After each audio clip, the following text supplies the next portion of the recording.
what that you do not have in 2027. If you say so that if they write the 2027 and is a fellow Southerner that you're competing with, they will prevail on you. Please leave him. He's your fellow Southerner. And then that is how they will steal the election. So if you bring somebody from the Southeast, even if you win, they will steal it from him. Let me tell you the strategy that will make the Southeast man to be president.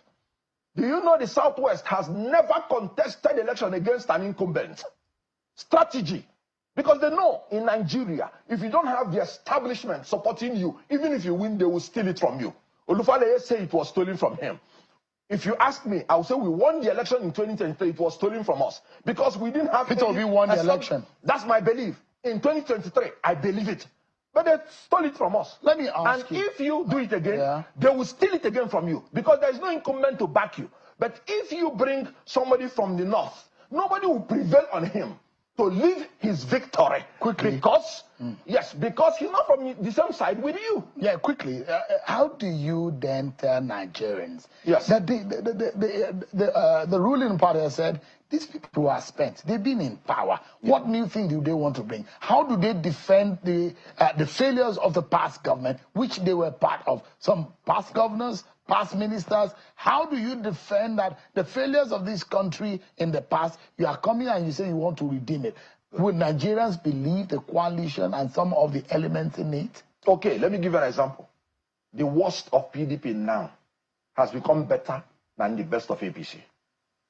Assuming you talk about an Atiku, if he can take us to Obasanjo days, are we not going to celebrate? Assuming. Because the performance of APC has beatified. PDP has beatified. Whoever served, for instance, in Obasanjo's government, they paid off all our debts. You remember? And we were not owing.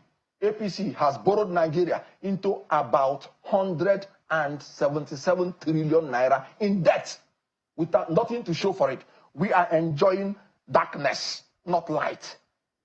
I've told you now, people cannot fly to go and come back. I've told you how flawed.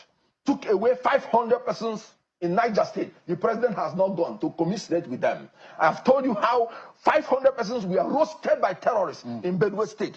Now, if you get a president, assuming who was with Obasanjo, there was no security problem then. We were moving in the right direction. No debt, our economy became the largest in Africa. Assuming, wouldn't you be happy? Right. So when they say the same old people, please, APC should stop lying. All right. Mr. Kenneth Okonkwo, thank you so much indeed for your time. Thank you. Appreciate it. Let's begin what's trending. The new political coalition party, the African Democratic Congress, may be losing momentum as reports indicate that former Vice President Atiku Abubakar has rejected calls from southern Nigerian political leaders urging him to step down in favor of a southern presidential candidate ahead of the 2027 general election. Well, according to Business Day, Atiku is insisting on his constitutional right to contest and is calling for open, transparent primaries, emphasizing that zoning should not override merit or competence. His stance has reportedly caused tension within the coalition, especially with the Obedient Movement, which supports Peter Obi as the sole acceptable candidate, threatening to withdraw if Atiku continues his bid. Meanwhile, Atiku has denied reports of any meeting where he was pressured to step down, calling such claims fabricated propaganda from the APC aimed at dividing the opposition. He described the reports as false and as diversionary tactic meant to undermine the coalition's unity and momentum following the formation of the African Democratic Congress as the coalition's political vehicle. Atiku reaffirmed that no propaganda would weaken the coalition's resolve. Well, in another development, Daniel Bwala, a special advisor to President Tinubu, has predicted that the African Democratic Congress Party will collapse within 6 months. Bwala made the prediction during a live television interview, stating that the struggle over who will emerge as the party's flag bearer will fragment the coalition, making the 2027 election easier for Tinubu to win. Let's take a look. All this fantasy of coalition, we all know that once there is a phenomenon like that, they are going to have a good 2 to 3 weeks of all these romanticizing of we have idea, we can do this. But one of them, his name is Dati, already sensed the danger that lurks ahead for them. And he said that the problem of this coalition will be who will be the presidential candidate, because right now, he said, I'm quoting him, everybody wants to become president. After 1 month, when they sit down, I am telling you, Shehu, on my own honor, in the next 6 months, that coalition team will not even be a conversation. They will be scattered. Because Peter Obi now is a non-issue, is a non-starter. Already he has conceded his presidential ambition to Alhaji Atiku Abubakar. Now he has become a second fiddle, but he needs to fight for the vice presidential ticket with Rotimi Amechi. And from what we are hearing, they have in a bad way manner convinced him that he will be director general of the campaign to lead the movement, and that when they win election, Atiku will do 1 term, and then Peter Obi will come back to become president. Badwe plus Badwe is equal to Badwe. I knew one. Badwe plus Badwe is equal to Badwe. It was the same guy who said, Kokorotonje for. Kokorotonje for. It's not can you call, please, with due respect. Okay, go ahead. Daniel Bwala never called it F4. F4 is F4. Kokorotonje for. You know, a follower. All right. But your thoughts on his comments there? I mean, also the fact that, we're getting these reports about Atiku wanting to, contest for the ticket as well. With due respect, Daniel Bwala is my friend and brother, my guy. But, we've not agreed on a lot lately. Yes. But with due respect, Daniel Bwala is 110% spot on. All right.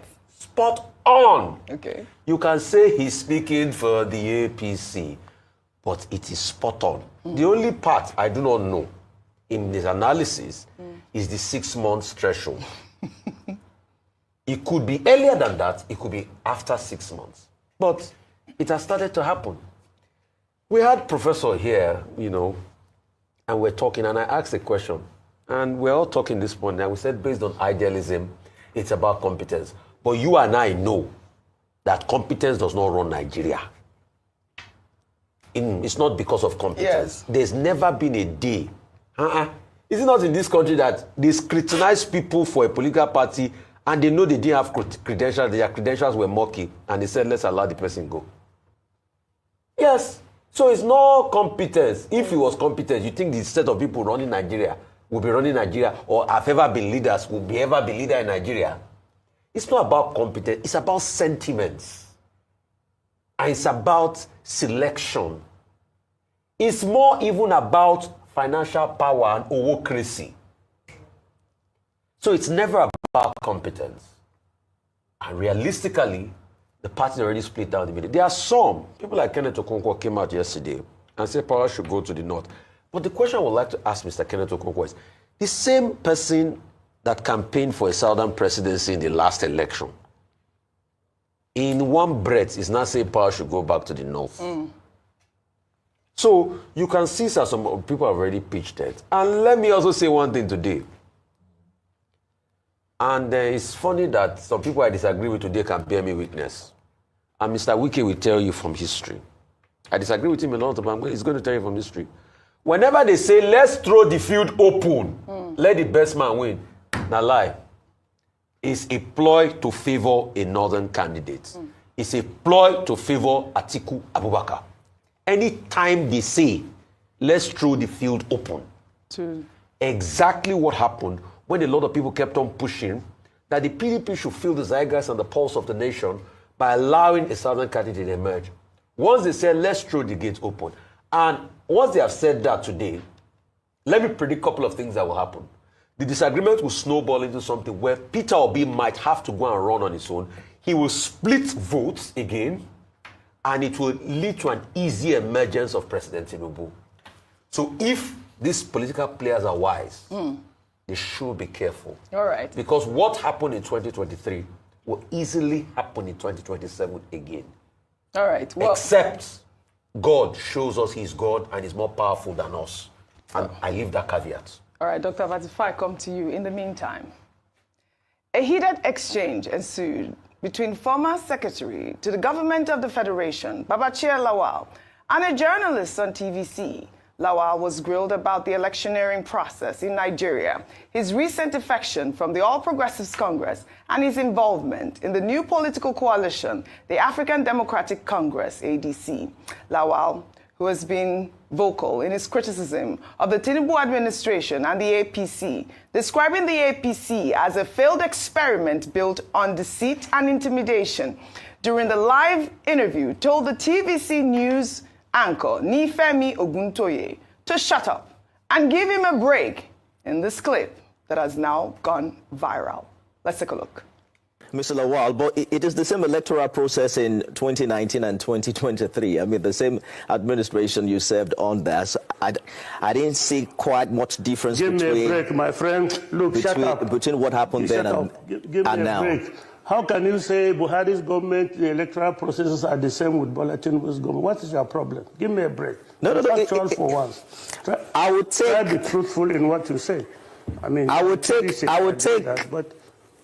get out because I've invited you to my house. But I'm just trying to have an intellectual conversation with you, Mr. Lawal. And I don't want to rally up, okay? The way you put it. Dr. Abati, over to you. I mean, this video, this clip, I mean, I was just wondering if he knew he was on TV or he thought he was just... Yes, he was really good. I think the anchor was very civil, very nice. Correct. Let Babachi Lawal come here. And try it. And try to say, shut up. The kind of flogging that he will receive, he will not be able to sleep that night. Because people have developed this attitude of abusing anchors, stark illiterates, calling me, for example, garrulous. Well, if I'm garrulous means, okay, you talk too much. Okay, if I'm paid to talk, I've been talking forever in this career. Saying, hey, Ruben Abachi is arrogant. I have every reason to be arrogant. Come on. Star boy, no more. Star boy. National scholar. People who cannot even pass school sats impressively, who cannot win scholarships. They will say Ruben Abachi is arrogant. I can dash them certificates. But this is the kind of insults that we receive on this job. But I like the fact that Oguntoye, was not garrulous, which we say we are. So I commend them. I like his civility. I like his, Babachi Lawal, whoever he thinks he is. He has no right to insult a journalist in that particular manner. If he thinks he can, let him come here. If he has the courage and the confidence to come and call anybody on this platform, shut up, or tell shut up, we will go after him. I trust you on that one. Dr. Abati on fire. We don't want peace, we want violence. What's the other topic? The first two topics, especially with Atiku Abubakar not wanting to... Daniel Bwala. And also Daniel Bwala. I think he has a point, and it's a view that is not original. It has been expressed by others, that there may be issues about who becomes the candidate on the platform of the ADC. But that does not necessarily mean that the party will implode. They will find accommodation among themselves, and I think it is clear to the major persons in that grouping who want to run Nigeria that, well, somebody has to be president, somebody has to be vice president. Second, how they resolve that is their own interest. Rufai is saying that if Peter Obi, if he's not made the candidate or if he does not get what he wants, may leave the coalition. Well, if he leaves the coalition, the worst that he can do is that he will divide the votes in the South-South. Because what the APC can hope for is that, in fact, Peter Obi will leave that coalition. Because once he does so, in the Southeast, he's going to get votes. He may not become president, but he will have sabotaged the coalition, and then the coalition will not make as much significant impact, and it will be a shoo-in for the APC. Daniel Bwala is wrong when he says there's no threat, no alternative facts, no ideology. No, it's clear enough. And this same Mr. Peter Obi, Rotimi Amechi, and others who are involved in that coalition, they have made it very clear. Politics is about power. Who grabs power? When you grab the power, then, of course, you tell the people, I will do this, I will do that for you. To quote Mr. Peter Obi in this conversation, for example, Mr. Peter Obi has talked about education. He has talked about healthcare. He has talked about the need to fix Nigeria. And I have not seen any other person in that coalition who has contradicted him. In fact, Atiku Abubakar, the Waziri Adamawa, is saying that indeed they need to move Nigeria forward. That's an ideology. They can say it, they can reconstruct it when the manifesto is finally written. And then Daniel Bwala says Peter Obi is a non-issue. No, that kind of dismissiveness, we have told them that, okay, if you say Peter Obi is a non-issue, Rotimi Amechi is a non-issue, Atiku is a non-issue, Aregbesola is a traitor. Okay, why are you people so jittery? Why are you so hypertensive? That's the question. No, the fact that the APC and the spokespersons are so hypertensive, in fact, proves the point that the coalition is an issue. Yeah. And our argument is that for whatever it is worth, we need the coalition. We need the fact that there are persons who have shown up to say we are challenging government. Whether they succeed or not, doesn't matter. What matters is that their right under the Constitution must be respected. Right.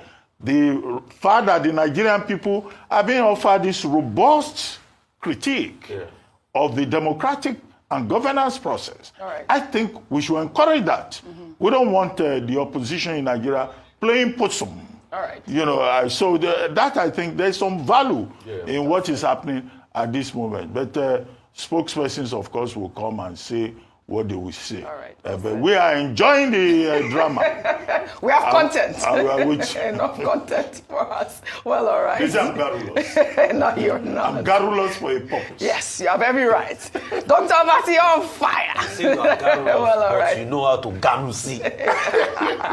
No, I'm garrulous for a purpose. For a purpose, you deserve. Intellectual garu. Shall we take another story now? Now let's take the story of Ogbonna Igbojionu, a young man from Abia State who was wrong.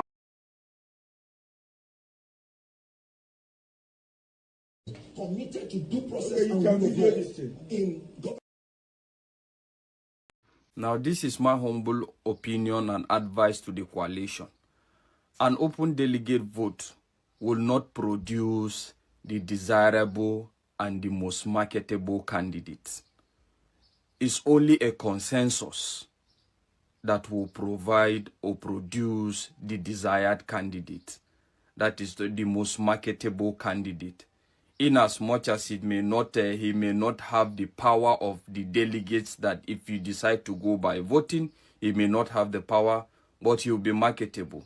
Talking in this regards now, I'm looking at people like Peter Obi being the flag bearer or Aregbesola being the flag bearer with a competent northerner as well. Other people should learn to become godfathers, kingmakers. My own advice is Atiku at this point in time should consider himself as a godfather and a kingmaker. But hey, the fact is, there are all other positions that can be occupied by all other people that have contributed towards achieving that Bala Blue is out. So, and as far as I'm concerned, this is one of the major hurdles that the coalition, once it has crossed, is a done deal. I'm looking forward to a coalition that will give birth to Peter Obi or Aregbesola. Aregbesola in the sense that if they say they are trying to shortchange the Yorubas not to complete their tenure, at least Aregbesola is also another Yoruba man and a Muslim as well. Then you give him a competent, vice president from the north, or possibly we go by Peter Obi. Peter Obi will even be the biggest deal breaker so far, because Peter Obi seems to be a nightmare to even the government of the day. So seriously, I see him marketable. Marketable in the sense that on the part of the Igbos, he's sellable. Even to some of the reasonable Yorubas, he's marketable. And on the part of the North, this is the time to prove people wrong, prove people the otherwise that Despite the fact that we may be saying in Yamuri, Aboki, whatever, the fact is the Northerners should be liberal enough to show that, okay, we can even give this with the hope of a better Nigeria and inclusivity. I am telling you, it's a done deal. So I just hope you listen to all this. And at the same time, we will not forget to mention the influence of people like El-Rufai in this. El-Rufai is also, in as much as he's considered a religious bigot or whatever, but take it or leave it, he commands a lot of influence as far as the North is concerned. So anybody that thinks he can be sidelined or he's not important, I'm telling you, you are a joker.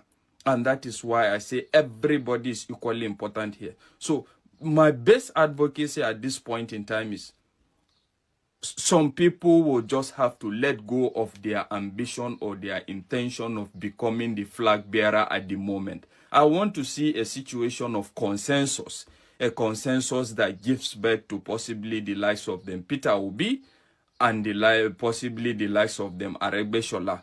I think with that, it's a done deal with a competent Northerner. So take it or leave it. The fact is, there are a lot of other positions that can be gotten at by other people that will contribute in all this. All right? Speaking prophetically, but I'm speaking now as somebody who look at the situation. If you ask me as an individual, that what do you think in the next dispensation we should vie for? Me as an individual, I will tell you, Peter Obi is a credible candidate for the next election. But will they allow him? No. And prophetically now I'm speaking. If Peter Obi is very wise, don't allow yourself to be a second-class supporter. If not, you will lose your credibility. If they don't give you in this coalition to stay in the #1 seat, to be a lion, then it's inconsequential. That's my own opinion. Because if you stay in the #1 seat, then we are ready for a lion to a lion battle. But if you are not in a #1 seat, if you go as a second, it's an opinion. If you go as a VP, I'm telling you, you will lose everything. Prophetically, is it in his destiny to rule this country? Yes. But if he does not do proper calculation, it will be useless. Now, back to the one standing in the steering. For now, I have not seen any lion capable of taking the steering from him until the needful is done. What I see about this coalition, for me, prophetically, I'm telling His Excellency Peter Obi, be careful so that you don't enter into a trap. Now, I've said 3 things at the same time. My personal opinion, prophecy, personal opinion, prophecy. Now, I said something while I was preaching, and I need to recap it and put it well so that somebody does not misunderstand, misinterpret, or misconstrue me. I told you that you will continue to see drama in our political sector and many things will be happening. And I said last Sunday that the current person sitting on the throne is a lion. And we need somebody who has a lion if you really want to take the steering. I'm a prophet. I'm neither here nor there. I'll be telling you what I'm seeing. For now, I have not seen. But you see, the person of Peter Obi, you know, last 2 years, I've not said anything about. I only talk about my opinion. It is in his destiny one day to sit in the steering of leadership in #1. It is in his destiny. You could see the other years, everybody were talking. I didn't talk. But I cannot tell whether it is now or 31. I don't know. But it is in his destiny. This is my prophetic advice as per what I am seeing. In the new coalition that you are doing, don't go for a second-class citizen. If they give you #1, then you are prepared. If they make you second-class citizen, don't lose your political capital and asset. Don't fall into a trap. That is if they will ever give it to you. Don't. Because in the first place, there are mighty armies behind you. If you lose your army, you will not be a general. It is better you wait patiently with your political capital and assets for such a time that permits you to breathe properly than to sell your birthright to Jacob. I say these things with serious sincerity with what I am seeing. Serious one. Where you are today did not come as a result of support of any human being. When God wants to take you up, he will take you up. But don't be a second-class citizen. That's all. I don't know how to use the word though. You understand what I mean by second-class citizen? All of us are first-class citizens, but you know what I mean.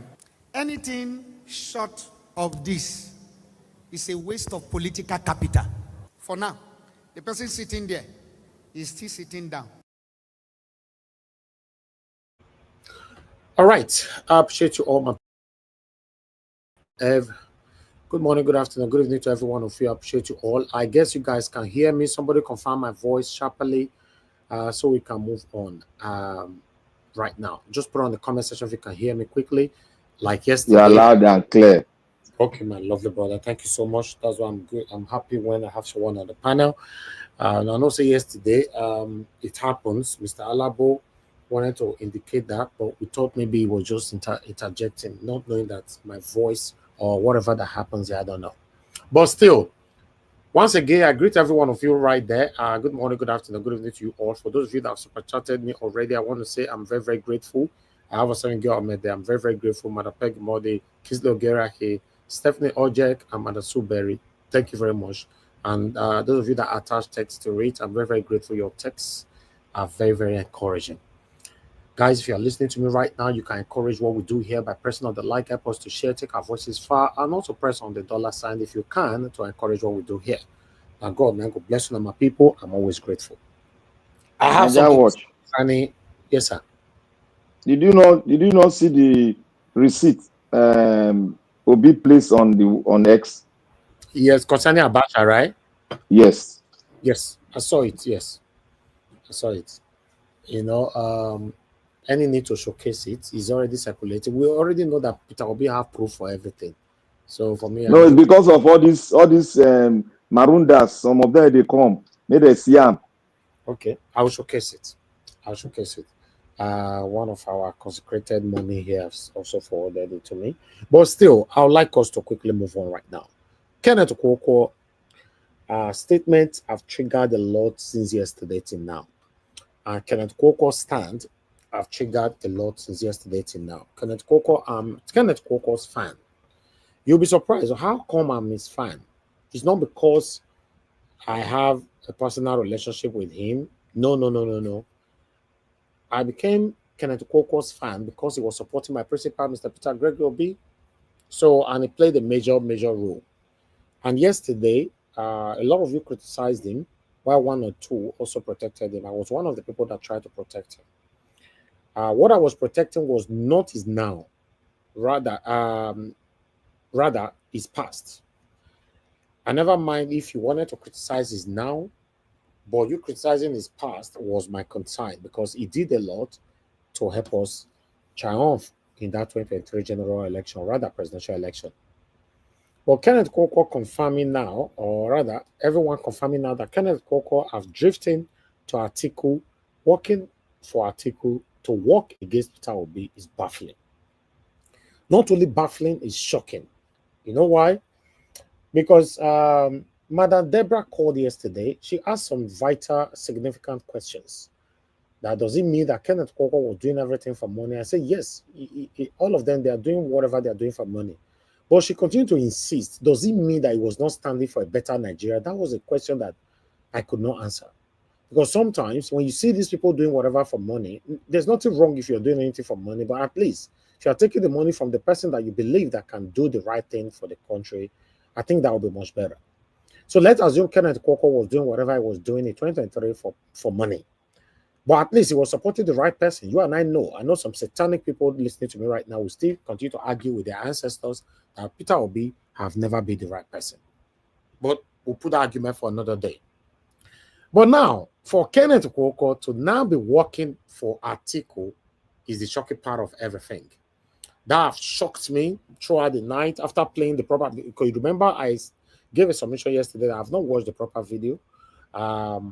Today, I watched it over and over and over again. I was trying to take it words bit by bit. Then I have to went through, fill my car, you know, to full tank, to drive through this whole social media platform to see people's reactions. A lot of people are very, very bitter over Kenneth Okonkwo's satanic move. Indirectly, for now, it still looks like indirectly because not officially announced that he's going to campaign for Atiku. But that's what it looks like. It shocked me. It shocked me because listening to him playing that video all over again just now shown that, so all this while, Kenneth Okonkwo was only working for any amount. I don't know what he and Mr. Peter Obi agreed financially, but he was working for his money. Probably the highest bidder, you know, who they pay $30,000 or $40,000 per delegate, don't bid higher than Peter Obi at this moment now. Then Kenneth Okonkwo is happy to speak differently. When I was listening to that video just now, I was like, wow, I have to go on a trend research. Say, let me go for a research. Then not gonna be like say we don't forget ourselves. More could see who is this Kenneth Okonkwo, how he played his role in 2023.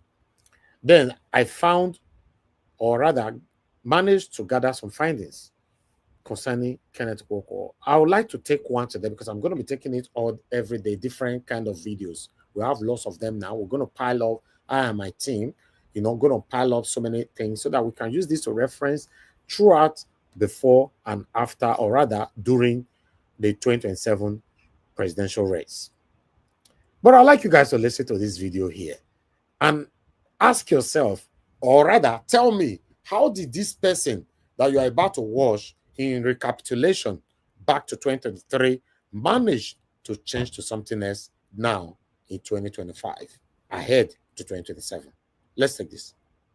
Few days of the campaign, Mr. Kenneth Okonkwo, a lawyer, actor, and spokesperson of the Peter Obi Presidential Campaign Organization. He joins me live here in our Abuja studio. Thank you so much, Kenneth, for joining us tonight. Yeah, thank you very much, and thank you, viewers at home, for joining us. I guess you must be grinning in the waiting room when you were listening to the endorsement from someone like Mr. Babachi Lawal. How does that come to your principle and your party? Well, it is very exciting. It is a confirmation to what I've always told you, that Peter Obi is the only option. And this was the conclusion that Babachi Lawal reached. That after deliberations, they came to the inevitable conclusion that the only option was Obi-Dati presidential ticket, because it represented the equity, justice, and fairness, which is the foundation that the competence, character, and capacity of these two gentlemen will be built on. You know, the reason why at least Atiku Abubakar was feeding them with ethnic jingoism, Northerners should support the North, when they have not even seen any benefit that their Northern Muslim brothers have been governing them. Whereas Tinubu has caused the greatest disaffection and division amongst them on religious line. Peter Obi went to the North and offered them immediate, decisive, and long-lasting security.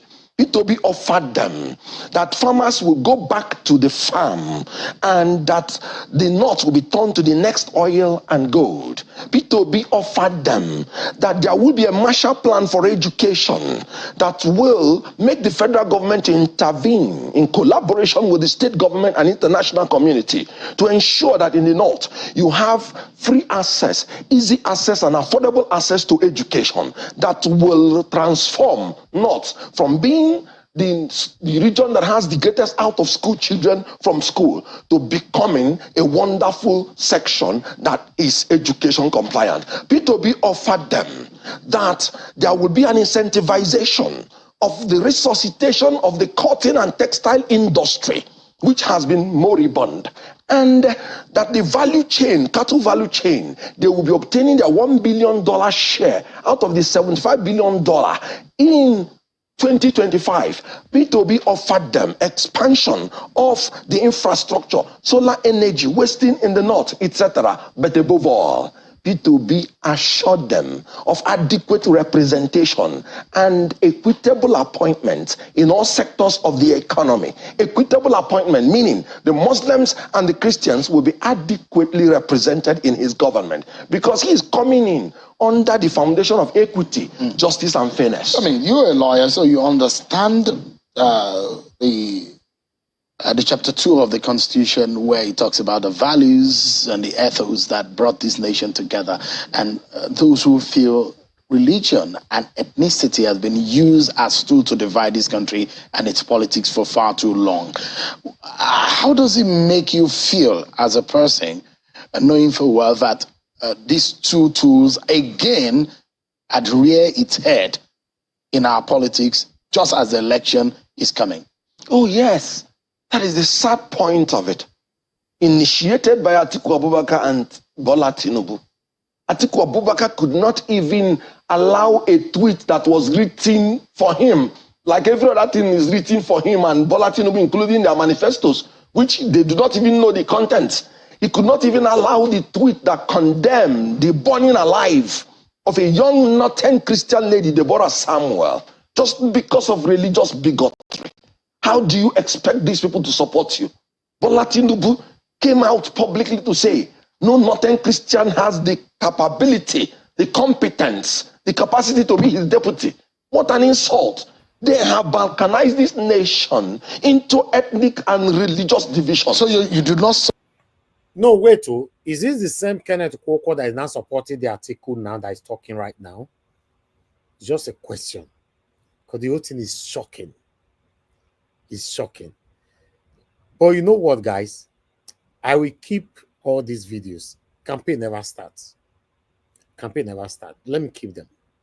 I will continue more research, I and my team, to put lots together for campaign when it starts. It's very unfortunate to see that Kenneth Okonkwo is about to become people like Daniel Bwala and Reno or Mokiri. Yes, it's sad. That is what is going to look like now.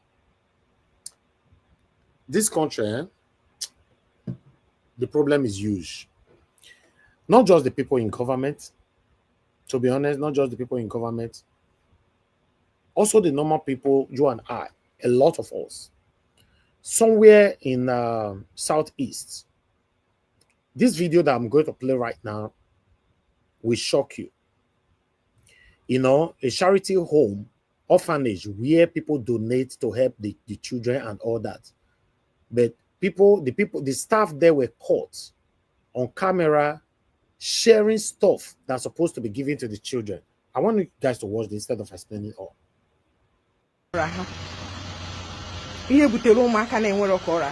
This is wrong. All the wrong. Because this thing be all the painful. All the painful. At the end of, because as someone may donate yesterday, then I'm seeing this kind of thing, all the heartbreaking. All the heartbreaking. When I'm not supposed to go, we're not condoning her again. We'll gather, so okay, just like this one we're planning to go. You gather money, you gather people to go to this visit. At the end of the day, the workers are here. If you don't want to do something voluntarily, it's heartbreaking, it's unfair. It's not right. Let's go. The sense of everything, madam, this thing will make the wrong go. Madam, this thing you people are doing, all the very wrong. All the very wrong. As a person they donate here, I'm a volunteer. And when group, even now, we're still planning to, even now you give organ. As a person they donate here, I tax people, even now we'll still have a charity this thing going on. We'll tax people, we'll buy things, we'll take it to the orphanage home. At the end of the day, the workers are sharing it. It's unfair. Okay. What is it? These things are for these children, it's not for you people. Are they going to eat all of them? Yes, they are going to eat all of them. That is the essence of donating it. They are going to eat all of them. That is the essence of donating it. That is the essence of donating it. Why are you sharing? Why are you sharing? Whether she's my friend or my sister, it does not sue me. Just imagine. See what that one they ask. Are the children going to eat all of them? Just imagine that. Let's continue. They are going to eat all of for you people. Are they going to eat all of them? Yes, they are going to eat all of them. That is the essence of donating it. They are going to eat all of them. That is the essence of donating it. That is the essence of donating it. Why are you sharing? Why are you sharing? Whether she's my friend or my sister, it does not sue me. Sue me. If you want to sue me, sue me.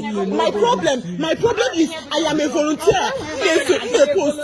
Yes, I am a volunteer, and this thing is breaking my heart. It is breaking my heart.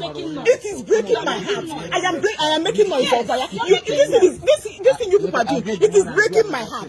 It is breaking my heart because I contribute to things like this. I gather money. Yes, if people volunteer for this, if people give it willingly for those children. People give it willingly for those children. My problem, Bona, this thing you're doing is very wrong. And as a mother, I am disappointed. I am disappointed because this is meant for those children. It is meant for those children. Have to go do my account. Leave me. This is how I made it wrong. I'm not justify. Yeah, you're a mother. You're a father. If you have children. I'm not the only woman to go take this thing, will donate this thing to these children because they are underprivileged. Then you put them on neck. Look at what I've been watching you. You've been carrying all those things off. You're looking for. All right. You see, even this woman wanna see for screen, so was now later fighting that the woman that was talking behind the camera. Okay, now my question now, because some of you that have been following me for a while, you know my frequent submission here is that this woman now go see young people where they criticize Tinubu.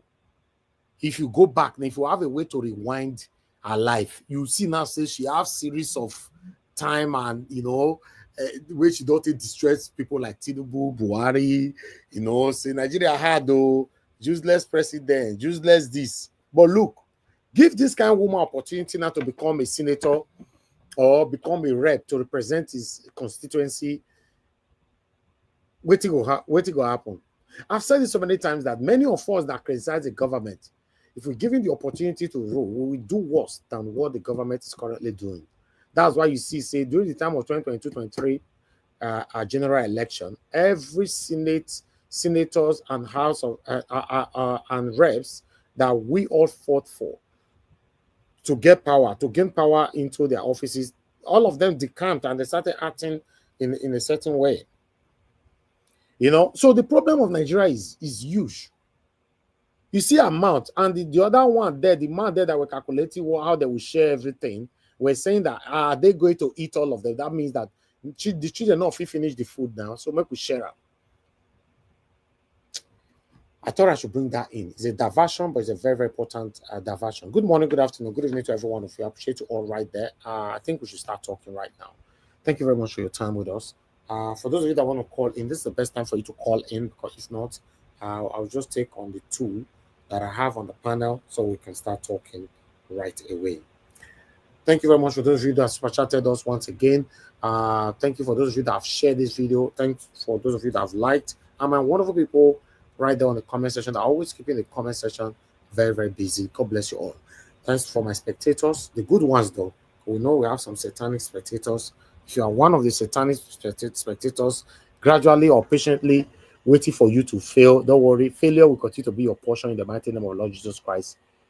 Amen. I appreciate every one of you, my people. I'd like to just start with the panelists right now, as long as we don't have any call at the moment. Maybe I might pick some calls later on if the time is permissible. But let me start with Black Panther. Black Panther, my brother, it's good to have you on the show. Good evening to you. Please talk to us. My brother. Good evening, everybody. Good evening to Nigeria. I wonder why you came into the studio today. Unless you don't start, Abby. Good evening, Mommy Diaspora. God bless you, Mommy. More grace. And to everybody, may God bless every one of us as we embark on this journey. It's not going to be easy, but we are going to prosper. Because the Bible says, whatsoever we lay hands upon is good, we are going to prosper. The people's voice. There's an adage that said the people's voice is the voice of God. We are speaking because our creators created us to speak the truth. And we're here to speak the truth. We cannot be bought over. Some of us might be bought over because there's a price tag on some people. But me, I will speak for myself. I cannot be bought over. If I'm for you, if it's a movement, Hell no going anywhere. If I assess you, yes, you believe in that movement, I stick with you like a glue. And when you derail, I will see it from your words. It's not at the end of the road. I will see you. I will not see you derail. No, from your word, I will know whether you are derailing. And when you begin to do that, I'll begin to tell you point blank. Now, today, we are here to see somebody who believes in a movement. I want everybody to understand what the difference between a movement and a political group. A political group is not a belief. It's a vehicle to go and grab power. That is why they said obedience is not a party. That is why some of us are saying obedience is in every party.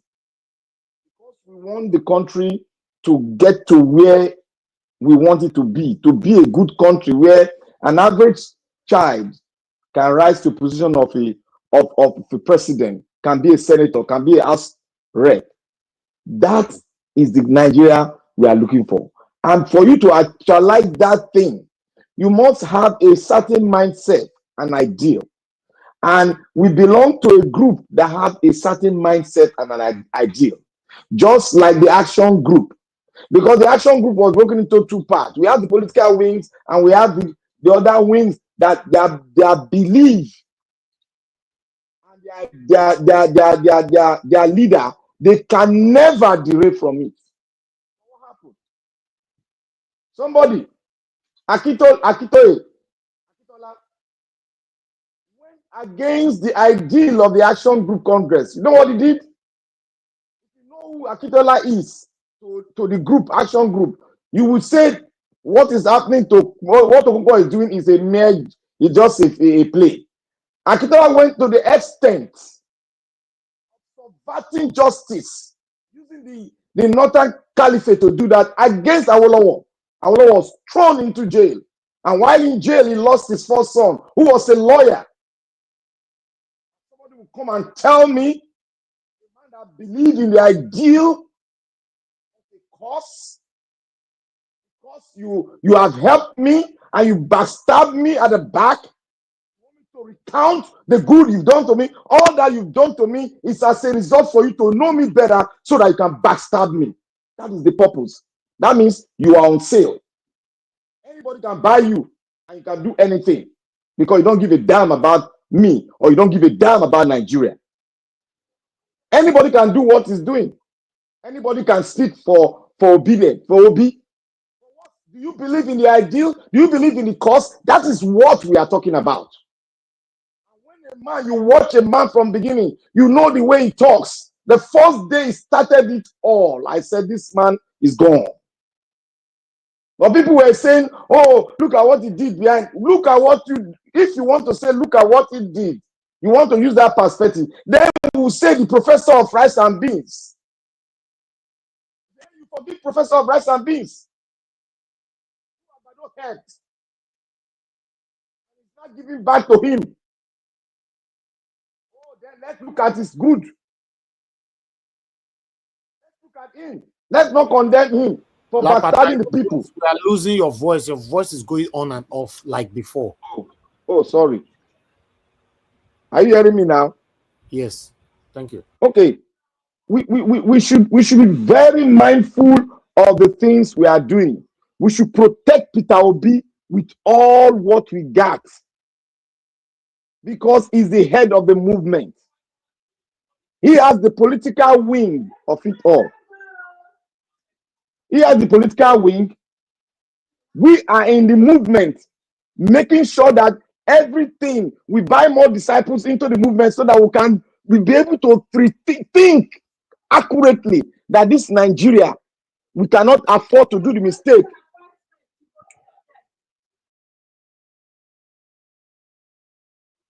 So that we can forge ahead with a great nation. Now, we have seen it all. People are saying, oh, this man, I say, yeah, he's a traitor and he's on sale. He has a price tag. Atiku come and buy. Yes, let's sell him. He's one of the politicians. Yes, that is all the politicians. But our leader is not like them. He's not on sale because he has an ideal and he believes on one cause, to see Nigeria work. And we all want to see Nigeria work. Is it not so? What do we do to a traitor? We trash them and we move further. But one thing we should know, he has known how we maneuver things and is ready to backstab every one of us unless we have to re-strategize and do things differently so that they don't come and destroy what the plan we're about to do. So my people, this is no longer a child's play. What is going on in the political thing, we cannot actually stand and say, oh, this is what is going on. That is why sometimes I'm not under pressure. But when I see a traitor, I go very, very, because I don't give a traitor a space to even breathe. Zero tolerance. That is me. Zero tolerance on this, because if you have not experienced a traitor in your life before, you don't know what damage they can do to your existence. A movement does not accommodate a traitor or a backstabber. It's either you are for us or you are not for us. Just demarcate it, and that's how we flow. That is why I thank all the people that are for Agbado. They know what they are for. So let them drive on. So Nigeria Watch, I will not talk too long. What the last video you showed us is that a woman was crying, why should we eat what belongs to the children? I want to tell you, calculate. Did I want to take our mind back? The rice that they donated to Edo State. Did Obaseki not put the picture there? Put another picture there. All the things they gave to Edo State, the water storm project, did they not confiscate it and turn it to their own? So what are we saying? Nigeria has been like that because this is how the politician want Nigeria to be. Selfish, greedy, corrupt, and don't give a respect for the nation they belong to. They don't even give a hook about what the nation will be like tomorrow. Thank God the world is a global world. If you mess up, they will tell you you're mess up. So Nigeria World Peace, let's keep on preaching and let us give our cohesion. Let us make our cohesion stronger and believe in the ideal of the obedient. Obedient might be, some of them might be rascal. You cannot blame them. We look at the suffering for over 60 years we have undergone. Even the generation cannot even think right. Should you expect those people to be happy and smiling, facing their intruders? No, they have the right to be angry and even disrespect people. Yes, but they are not saying they want to buy anybody. They are using their mouth and they are not rioting.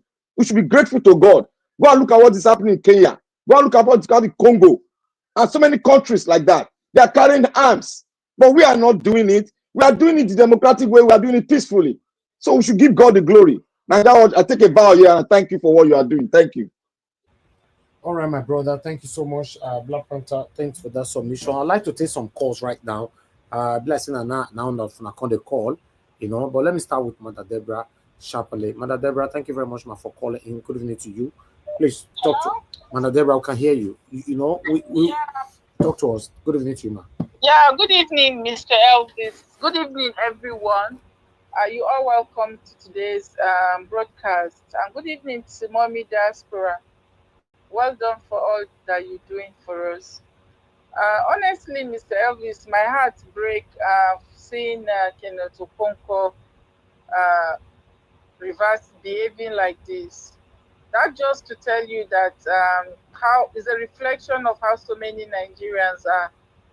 You can see how vibrant he was. And you actually think he was doing that because of his conviction, because he believed that he's doing the right thing. Then how do you just change like that? How do you change like that? It's shameful and it breaks my heart. I used to think he actually believed sincerely in his heart that he was doing the right thing. If you believe that what you're doing is the right thing, there's no amount of coercion or money that will just make you, change from what you believe in and it's the right thing. To change, to start eating your vomit. It's shameful.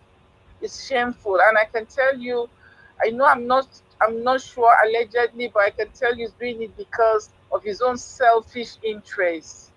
His own selfish interests. You know, he's not doing it because he believes that's the right thing to do.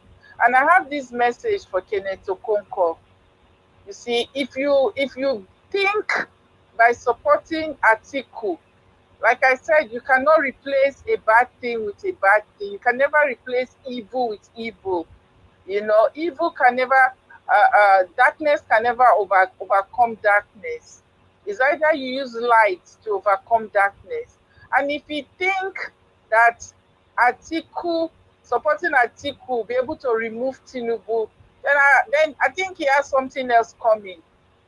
Maybe he's thinking that Tinubu is like Goodluck Jonathan, that they were able to just push away. Tinubu is not like that. Atiku was on the ballot 2023 and he was not able to do anything to Tinubu. He was not able to unseat Tinubu even after they rigged the election. So if Kenneth Okonkwo thinks that by teaming up with Atiku, they will be able to remove Tinubu, Tinubu will match them. Whatever thing that they bring, Tinubu is capable of giving them 100 times. So joining Atiku is still not going to change anything. Tinubu will win. Except if they bring in something good that is marketable. If they bring in light, somebody like Peter Obi that has integrity. Except they bring in somebody like that, then the forces of good can now overcome that of evil. But it's just a shame. This is why you see that Nigeria, it will be very, very hard. It will be very hard, though, Mr. Elvis, that for Nigeria to change. Because we have people like this everywhere. People like, you see, these people like this Kenneth Okonkwo, we have a lot of snakes everywhere. Even in this platform, even on this Nigeria World platform, we still have a lot of them that are there for their own selfish interests. They will see white and call it black. They can never stand for what is right. You see, a good example is like that video you showed last. That you see what those people are doing in that orphanage home.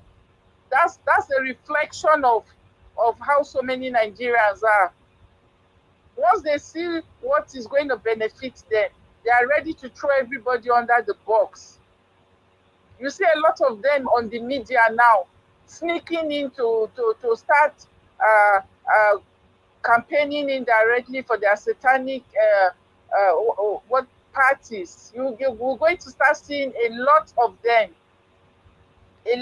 them coming. But it's a shame. It's a shame. But honestly speaking, I hope Peter Obi will begin to make his decision. The earlier, the better. Otherwise, that coalition is already a proof that coalition might not stand because of the way it's heading to. And I hope that Peter Obi will make his own decision on time. And in my own opinion, this election might just end up to be like 2023, the way it's going. I've not seen anything that is going to change, except a very, very drastic measure is taken. That's when things will change. But if not, it's just going to end up like a repeat of 2023. Thank you so much, Mr. Elvis. Thank you very much, Thank you for your good work. Thank you so much, God bless you, Thank sir. you. Bye. Okay, let me take another call quickly. I have Mr. Wale right there. Mr. Wale, thanks for calling in, sir. Hello, Mr. Evan. Good evening, sir. Yes, sir. Talk to us. Thank you, sir. Good evening to everybody on the panel. Mr. Black Panther, are you seeing that it's now getting clearer what that relation is? What is it for? I said it from the beginning, it's for Atiku. It's not for Mr. Peter. There will not be Mr. Peter will be there. I've said that I'm still saying it. Mr. Peter will should talk to the Nigerian youth. If we can, we can all talk to Nigerian youth, if we get there, Mr. Peter will get this thing. But if he's still with these people, he will not get it. They will not give him. This coalition is for Atiku, Mr. Evans. I keep saying it. I will continue saying it. This thing can be done. Mr. Peter can be the president. We all saw what is going on in the world now. Look at how America is embarrassing Nigeria with all this or something. You just look at it. Nigeria should look at it. That Tinubu is not going to do anything. He will just be there, making some people make money. Let's try and get someone that will fix this country. We know these people. I don't know why Nigeria is not looking at that way. Because Kenneth Okonkwo, all these people, they are all for Atiku. They are all for the big money, Mr. Evans. We know this now. We all know this now. Why are we saying that we don't know what is going on? Anyway, thank you very much, sir. Thank you. Thank you, Mr. Wale. God bless you, sir. Yes, sir. Okay. Quickly, people call in on time because I'm moving on now. I already having a full panel. If you are calling in, just be listening to us because I can't call anybody back. Tony Africa, thanks for calling in, sir. Talk to us. Thank you very much. Good evening, sir. Thank you very much, sir. I just recovered from the shock that I had, and then I shivered. I shivered, because of this girl. This children home. I really thank you. I really thank you for bringing this. This is the most important topic for tonight, anyway. Because at the end of your delivery, you said that that you just decide to just bring it. That is the main topic of the day. That should be the main topic of the day, sir. I really thank you because you are a very good father like myself. You know what I'm saying. I love children, and then how can they do that? And then because there's no police on ground, there's no system, no government. That is why those people can be able to get away with that. It's so painful. I shiver. It's just so painful. Oh my God, I couldn't believe that. I said that is the reason why I said that this country will never work again. The country has been damaged beyond repair. And then to the political something one that they talk about, which I have been recommending that please you should stop talking about politics. You can see that what happened is that it's as it was in the beginning. You remember I told you guys 3 years ago. It's the repetition of what Nigeria was made up of. So Obi is also part of that show. He's working with Kenneth Okonkwo and this man. So Tinubu should be very careful because they may repeat. That's something they did to our own man, the Edo man, our war, the man who helped us, who opened our eye that we are part of the most educated and most civilized people today. You can see that the way we vote, we don't just vote. So we don't use a block vote because of that education that Awolowo brought to us with Chief Inauru. Before, so Azikiwe is Obi now. Obi, that is Azikiwe. They will promise him something that they will not give him at the end of the day. Then they will use that power of the North now, like Taubalewa and Amanu Bello is this Atiku and Kode and the Erufai, respectively, and then they will now use it to remove Tinubu. Tinubu have to be very careful because they can do it, and then they will lock him up later. I'm just telling you now.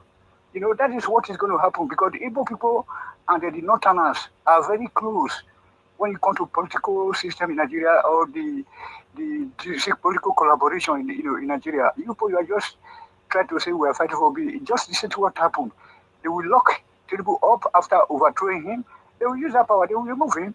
You know what I'm saying? And then they will lock him up with some other people from those states or those Yoruba states. They will lock them up like they did to Awolowo and Inauru. And then they will be able to breed do whatever they like, see with it. That is why we are not part of that Western region today. That's why that our oil and gas resources are not being judiciously used in those states. Can you imagine we have no common airport?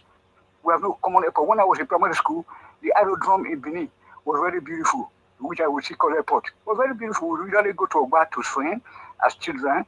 We have Benin City bus service. Where we have everything. Those are the things that our world did for us. And then he also came to help us again with Ambrose Ali again, So, but you see that the problem is that this fight between the Igbos and us, the Igbos, Hausa together combined against us. That is what we are suffering today. So they are going to use that power to dismantle. So Obi is part of the show. That's the main message I'm trying to pass on here.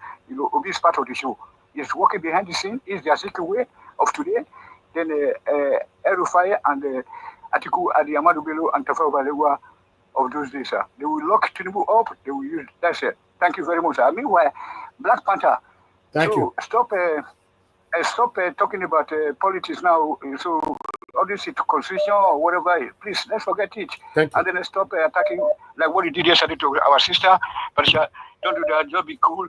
Thank you very much, Organizer Watch. Thank you, sir. So we have to look how we can be able to rescue those children. All right. Because if those food is even too much there, they can send to the neighboring state to help other children.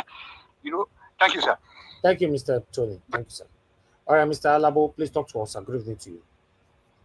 Thank you, Mr. Najawash. Thank you, sir. Thank you, Bobby Gaspar. Thank you, the panelists. Thank you, everyone. Thank you, Nigerians. Thank you, the backroom staff. God bless every one of us for what you guys are doing. A new Nigeria is possible for us. Mr. Najawash, thank you for what you are doing. God bless you. Keep doing it. You are doing great. God is your strength. I just want to remind us that we have someone we believe in, which is Mr. Peter Obi. Would you put our person in the market and all this distraction? Let us continue to project him. Let the world know who he is, what he can do for Nigeria, and just ignore this side distraction that is happening. Because the time we will use in marketing our product to say this is what we have, we are trying to use it in this permutation, this.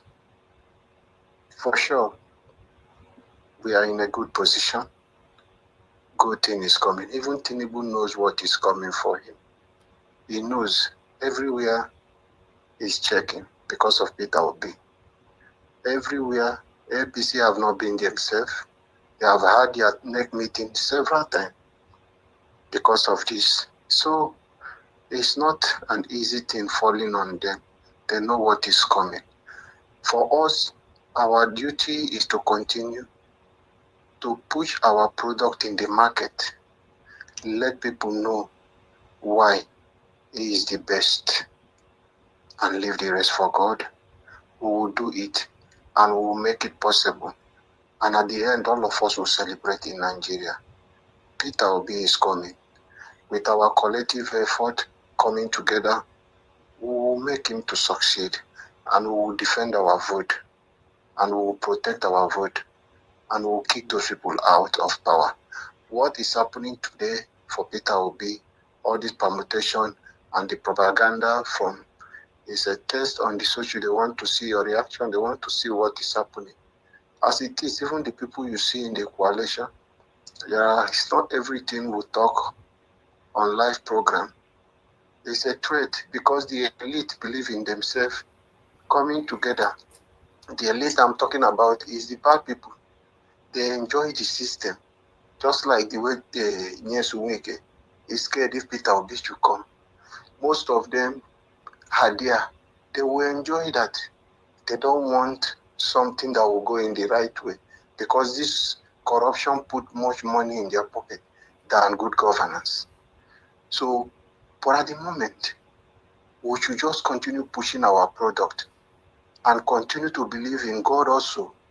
Then we'll work out our salvation without any fear, without anything intimidating us, to make sure we'll make this man to sit down there. For them, those people, they feel they have secured their own future and their children. We need Peter Obi.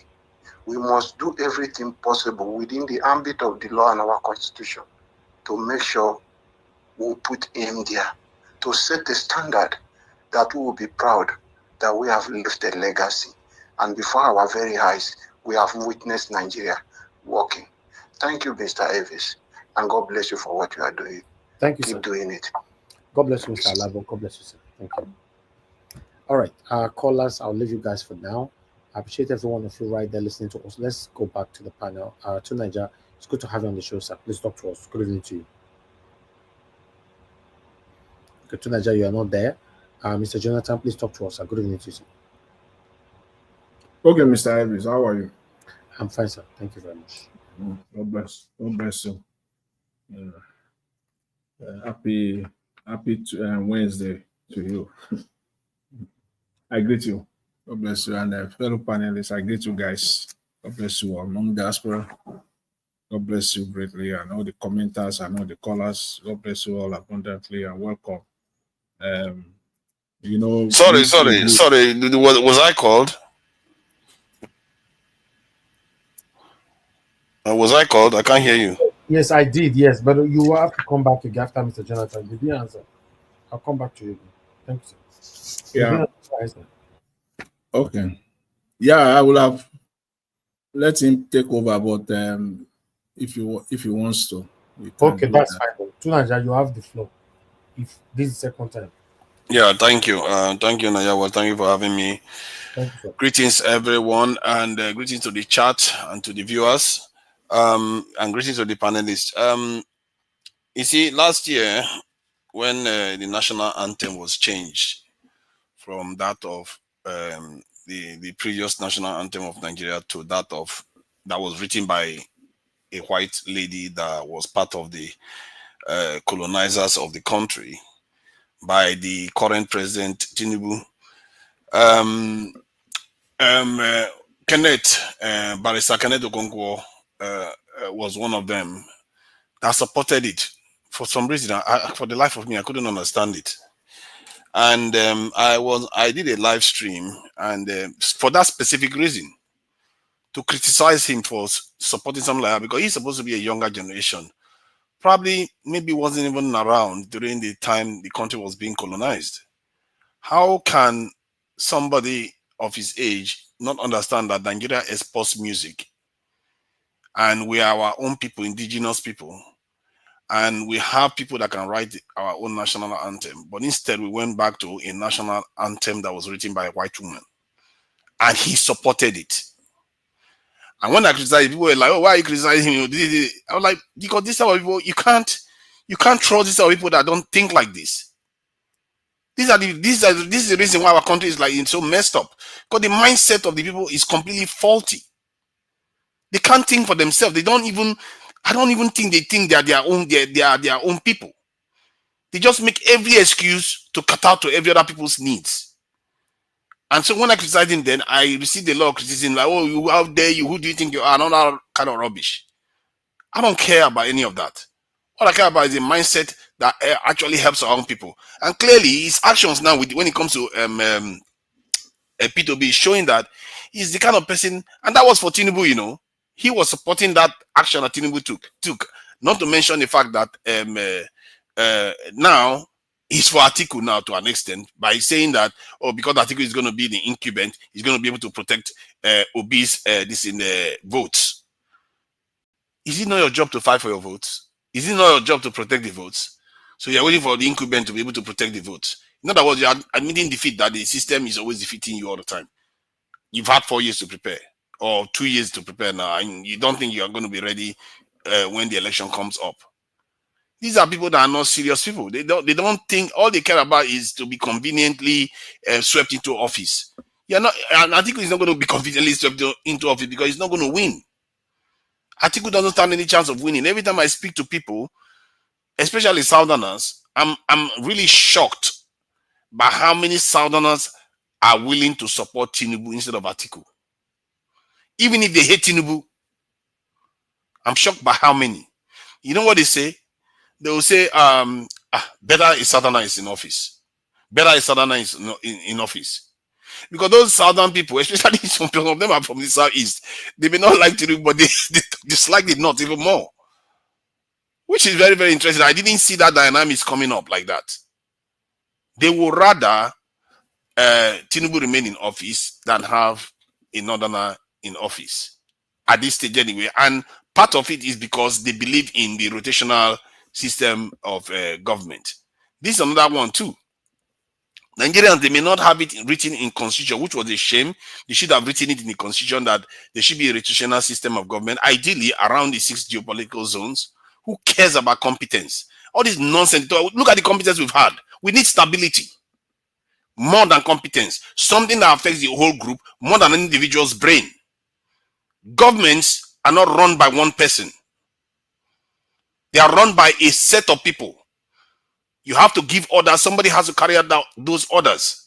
The idea that this stuff we talk about, oh, they have to be merited, nonsense. Does any of the people that we've elected into office look like they merited it?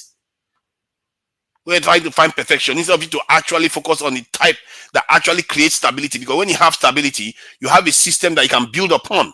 Now we're going to head into an election period, and you're going to see the chaos the country is going to be thrown into. Violence, tensions, ethnic rivalries, religious the divisions, will be ignited again. Who needs all that drama when you could easily use your brain to solve the problem? And I really regret the fact that Kenneth Okonkwo made the statement that he made, because he's the main reason why I'm here today. Because we see this sort of behavior from many Nigerians, and many Nigerians don't pick up on it because maybe they too are like that. Because I always tell Nigerians, you are your own leaders in disguise. You just don't know it yet. Give any Nigerian a chance to get one above the other, they will do it. Like the video that Nigeria was just played today. You saw how the charity workers were taking food from the people that they were supposed to, they are charged basically, the people they were supposed to take care of, the children, taking their food, because everybody wants to get one above the other one. We forget that by doing that individually, we are compromising the entire community, compromising the states and the nation. This is how we got into the mess we got into. And Kenneth Okonkwo decides that, oh, the only reason why I will support Atiku is for him to protect Peter Obi's vote. How about advocating for somebody that has very low negatives? Do you know what low negatives mean? People don't hate you too much. And people feel like, to an extent, it's still your turn. They don't feel injustice, because nobody will say that, oh, Peter Obi running is unjust. The Northerners will not say it because they don't expect to get the Atiku in office again at the moment. At least not strongly. And Peter Obi, people, no matter how people like to talk negative about Peter Obi, say, oh, this, that, they don't hate him that much. Tinubu is heavily hated by quite a lot of people. Tinubu, the hatred people have for Tinubu is deep. The hatred some people have for Atiku is actually quite deep too, especially in the political arena. Then you want to go and choose that one because you think the North has votes. He did not have vote before when he lost to Tinubu. And Peter Obi is not going to stand by. And let's not forget this. So it's not just Peter Obi. Because if PDP had chosen Wike, there would be no obedient movement. So what does that tell you? It tells you that people are tired of these old men. That is the problem. And Kenneth Okonkwo wants to still go and support one of them again. If it was Wike they chose, or Amechi, or Peter Obi in PDP, you will not go to see the obedient movement. That's a fact. And these are Nigerians. I don't know whether he's thinking from the point of view of the betterment of the nation, or whether he's just thinking, I know I'm trying to be clever as a strategy. Maybe that's what he's thinking. I don't know. I can't go to his mind. But all I can see is that guy is full of errors and misjudgments of situations. By what he did last year, which I found sacrilegious, to have 200 million people in your country, and you chose a white woman, you chose to support that a white woman should write our national anthem. That tells you everything you need to know. I don't know why people listen to these kind of people, really. The moment somebody says that kind of stuff to me, it's like an accountant telling you that I'm doing your books, then you ask the accountant 5 times 5, they don't know it. That should scare you. That should scare you, because if they don't know that little thing, fundamentals, what are they going to do with the big ones? That is the kind of stuff I see with many of our leaders. They betray simple fundamentals, and you can call it out very easily. And this is one of the things, if you look at among all the field, you look at Peter Obi now, he's the one that you cannot say has betrayed most of the fundamentals I've seen. I've never seen him really betray anyone, other than the fact that sometimes he works with these people. This is a guy that sees people suffering, he tries to help. This is a guy that empathizes with people. This is a guy that is civil. Even when he's supposed to be angry, he's not angry. This is a guy, I believe, will provide a level of civility and stability in the country. And if Nigerians get that, I believe that Nigerians would be very, very creative and very, very innovative with the way they would develop the country. Those are the kind of people we need. Even there was a day I was debating with Agbado supporters, and they went to AI, talked about it. In the end, AI decided that even Peter Obi would be a better leader than Tinubu. even artificial intelligence, looking at their records, say P2B will make a better president. That is how common sense it is. And yet, Kenneth Okonkwo thinks that is the other way to go. Like I said, if your accountant cannot even do modification, you should ask yourself whether that kind of person should be even running your country. And that's why I always thought that Kenneth Okonkwo's opinion, I don't take it too seriously. I will always seek a second opinion. A second opinion if I hear somebody like that talk. Just like you should do if your accountant doesn't know modification. You should seek a second opinion. So common sense, we should try to make it more common. 1 minute. 1 minute. So yeah, let me comment about a little bit about what those people were doing. You know, I was looking at those that lady and you know, taking some of the provisions from these children and how she was looking at the lady that was complaining. And interestingly, I could almost see from both sides' point of view. Nigerians, often where they work, they want to eat from there. Not from their salary alone, they want to eat from there. And sometimes it doesn't even matter how much you pay them. I've said this before on this platform. I've seen Nigerians that somebody's paying them, but anytime they want to come and buy something for their oga, they will add money on top of it. They will always add money on top of it, no matter what the oga pays them. Because to a Nigerian, getting more is getting more. It doesn't matter what they have now. If you give them 1 million, they want 1.5 million. If you give them 2 million, they want 2.5 million. It's just a psyche. It's not about how much they have now. You can see our greed has run the system to the ground. And this is why anytime they bribe every Nigerian, they will take it easy. And that's what those people are displaying there. It doesn't matter how much they pay them. They can do good by not stealing that money. By not taking that food. They're not going to die, but they will do it anyway. Because you just wanted that little bit more. Greed. Integrity, greed wins all the time. Morality, no. That's too much. That's for heaven. Thank you. I'll leave it there. To Nigeria, I support you 100%. You know, well, no matter the amount you pay them, if you are sending them message, they want to add their own to it all the time. These guys in Nigeria, just forget. Now we deal with them. I understand them much better. Thank you very much, everyone, right there. I'd like us to move on. Let's hear from Mr. Jonathan this time. Mr. Jonathan, once again, please talk to us, sir. Good evening to you. Thank you, Mr. Elvis. I greet you once again. I greet everyone once again. See, let me say this. Yeah, Mr. Tunaida, I agree with you.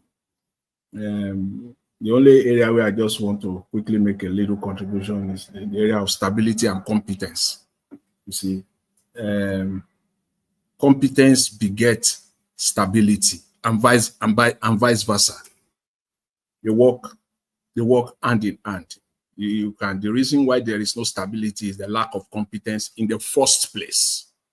So, yes, stability is needed in our system. I also agree with you going further, because you said most of the things that I even noted, that I highlighted there that I want to talk about. You mentioned them in your submission. And the first thing I noted down, again, I've said it before, I noted it down here, is that majorly every government that is existing, or any government of a nation, is a reflection of the people of that country. It's a reflection of the character and the morals of the people of that country. Emphasis on majorly, probably not entirely, but majorly is a reflection of the people. The video of today, or the event, it just buttress it. Just buttress it further, where you see people stealing from the most vulnerable, the most impoverished people that you are supposed to have empathy for, that you are supposed to take care, to take good care of. That is how low the moral, the character moral is in Nigeria. That is how low. People will literally go and steal from a blind man. They will steal from a man that is, you know, physically challenged people. They will steal from the most vulnerable. And that is, it extends to the highest level, the government. They are stealing from Nigerians because Nigerians are very, very vulnerable. If you steal from Nigerians today, the millions and billions that they are stealing, the trillions that they are stealing, what can the people do? Because they are very vulnerable, they are weak. It takes compassion for you to see that, no, I can't do this. These people are too weak and too vulnerable. I can't do this. So the system that we have, the government that we have, is a reflection of Nigerians, who we are, majorly. Nigerians are just like that. Yes. Give Nigerians chance, they would even do worse. That's why we are seeing characters like Kenneth Okonkwo. That's why we've seen characters like Daniel Bwala. That's why we continue to see characters like Omokri, Reno Omokri. That's why we have characters like Felix Moka. And this thing has nothing to do with age in Nigeria. That's why we have character like Ononuga. It's a moral, there's that moral deficiency is like it's incurable in Nigeria. Because when it comes to politics, and thank you for showing the video of Kenneth Okonkwo in 2023. And I believe there are more of that. And I said it yesterday when this came out. I said it. I said, the guy can never flow. Everything he will be saying going forward will be so nonsensical, it will never add up going forward. It won't. And I'm glad today we have not even started. We have not even started at all. See comparison.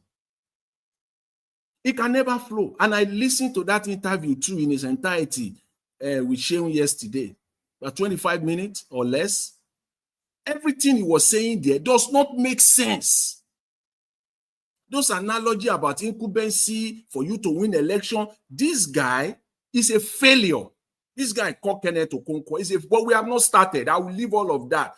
As they always say, market has not matured yet. We will leave it. But this little I will say for now. This guy is a failure. He's been in politics trying to move from one place to another. He has contested. If you want to go raw, we'll go raw with him.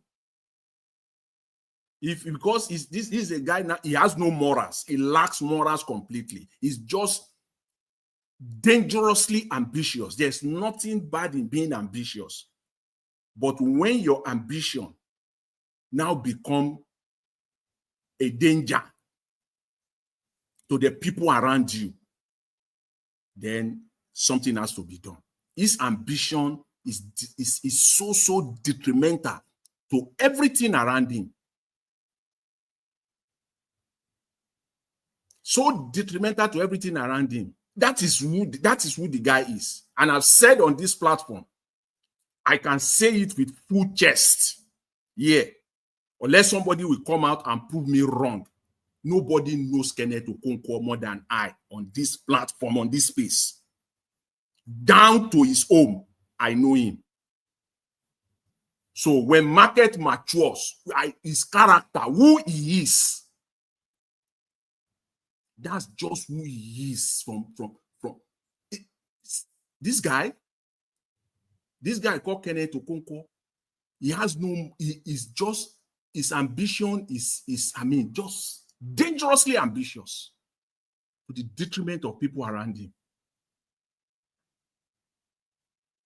How? Every analysis he made yesterday was just as the guy cannot make sense again. He cannot be coherent any longer. He can't. talking about geopolitics. How will Atiku win if Kenneth Okonkwo is someone who has his brain intact? If not for selfish reasons and selfish reasons alone. How will he win? How will Atiku win?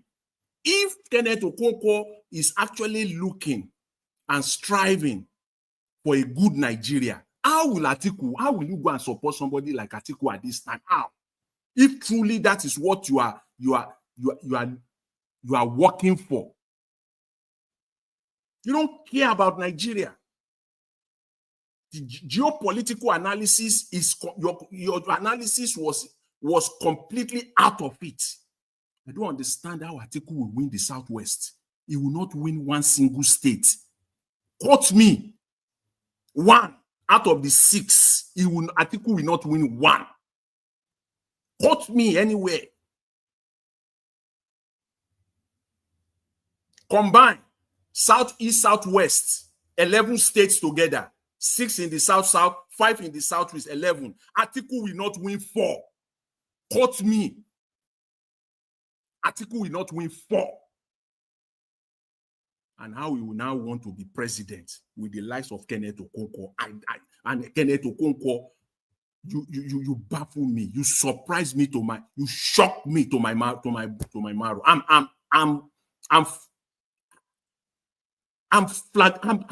mean, this is ludicrous, mentally ludicrous. How? Atiku cannot win. So I will assume that you know that very well that he cannot win. Then why are you supporting him? Then it will not be far-fetched to conclude that it is for your pockets, for your pocket alone. That house that you want to build, that property that you want to buy in Parkview Estate in Ikoyi, that market has not matured. Those property that you want to that you are only fighting for your pockets. For your pocket and for your pocket alone. How could you say you will support another candidate? You have no integrity of any kind. You buried anything called integrity. The man you describe as a religious bigot, as an ethnic bigot, is the man now you are lining up behind him. How you want to square? You just think you are clever. Yes, I agree with Mr. Tunaija. He just thinks he's clever. He thinks he can take any position at any point in time and he can talk himself out of it. That is his thinking. That is his brain in summary. Just know him. That is his brain. That is the brain of Kenneth Okonkwo. With his law background, he thinks that any position at all, he thinks, I like this guy. He thinks somebody can buy somebody with a gun in his hand and caught red-handed. He believes that he can go and talk the person out with evidences all over, with red oil on the hands of the person, everything, fingerprint and everything, all evidences. He believes that he will go and talk himself out and talk the person out. That is his brain. In summary, that's who he is. That's why you see him, he will be talking smoothly. The way he talked and supported Peter Obi. And now you want to come and talk. You think you will flow? You will not flow, Kenneth. You cannot flow. All your analysis yesterday was so faulty. And you say you are a political analyst. You are a political analyst. We need to start to question your political integrity right now, analysis right now. We say you are a political analyst and you are thinking that Atiku will win in the Southwest. Not even one state. You say you are a political analyst and you are thinking that Atiku will come to the Southeast, South-South and he will win 50, even 50-50. How? He will go and win his northeast, get the northeast state, get another one or two in the northwest. 1 minute more, sir. Very disgraceful guy.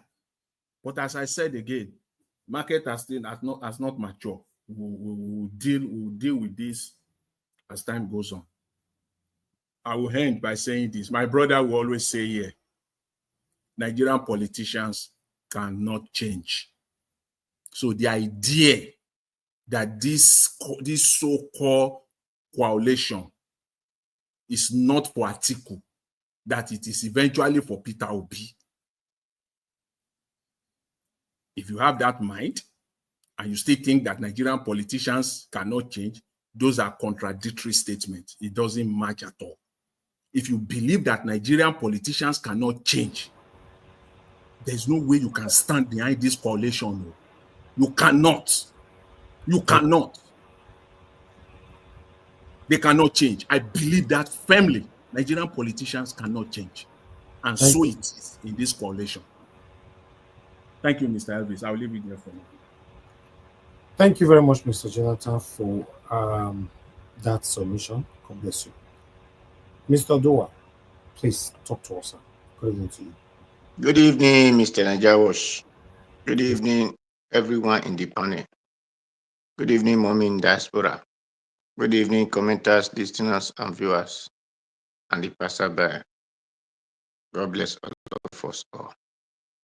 Where today look like fire on the mountain. Wow, it is good to be good.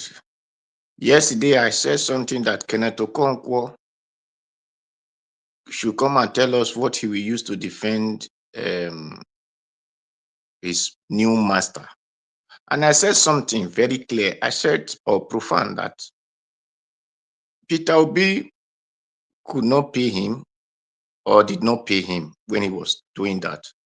But Daniel Buhaha has left Atiku and went to Emilokon. So he's now speaking for Emilokon to receive his pay. So Atiku will have to look for a person who can also talk to pay. So that is why you have to employ Kenneth Okonkwo. That Kenneth Okonkwo is doing his bit. He's working for his master to receive his salary. Anyway, and everyone will know his fee that is a Nigeria, among the Nigerian Nollywood actors, or who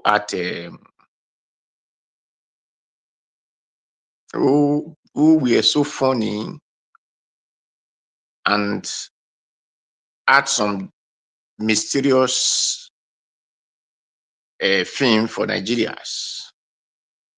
So, which know that was living in bondage. I want the Nigeria to remain in bondage because a person who come to defend Atiku, when Ambassador have told us that Atiku, the money he embezzled between a period of time, that such person cannot lead this country. And if it's not comparing Ambassador time with other time, I said Ambassador, the time they will not hold more, Nigeria paid their debt. Isn't Atiku that paid the debt? Is it not Obasanjo? It's just like when Buhari and our late Babatunde Diagbon was in power. People who did not know, we are saying it is Buhari, but we that understand said it was not Buhari, it was a Diagbon that were emphasizing and exercising on policies that make Nigeria great in Buhari time. So, Kenneth Okonkwo, you cannot defend Atiku. Even when Atiku was campaigning, he said that his reason of coming is to come and feed his friends and his family. That he's coming to come and sell the NNPC. That it is his time, he will sell the NNPC.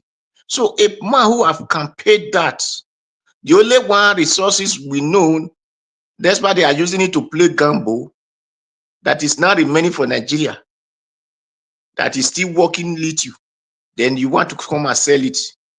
You have said the NEMPA, you have said whatever port, and so anybody who come to defend such man as a good or greater or thinker or whatever, or integrity man, that person doesn't know what he's saying because he must be complicating himself. So that is for Kenneth Okonkwo. And Kenneth Okonkwo is desperate to be favored by any politicians. He's too desperate. That is why he jumped here and there to want to defend error. Because when he was doing it in time of Peter Obi, he thought when Peter Obi become president, one position another might get to him. So he's now looking at the other way around and said, oh, now it's like Atiku will not be the one who grant more than Peter Obi. So let me switch to this man way. So that is something like this, which they call two-edged sword that has no direction. So well, we leave Kenneth Okonkwo for God. We have another, God will bring people more integrity than in vocal that can speak for Peter Obi and speak for the obedience. So because when people say obedient, it is not just by mouth, it is by heart and actions. So that is for that. And today, I love Abati. Abati have started seeing light. It's going out of darkness. He even emphasized on this coalition that if this coalition want to work,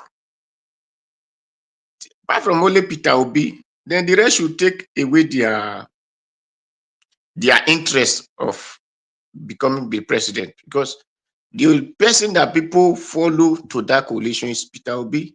And if they did not give Peter Obi to be their candidate, so everybody will leave. That is the way we go. So we return. So on the other hand, for Atiku to decline or to deny that nobody called him, I might not say deny, but let me just use a decline that nobody called him. That shows that Peter Obi will get the victory of their coalition, because he had begun to see the handwriting on the wall that everybody has seen. If not Peter Obi, they should forget about it. So as a person that is wise and will be wise enough, because he will like to build his own agenda, because just like the way Milo can build his own. So he will like to make sure that Peter Obi, they do all things or means that Peter Obi to come.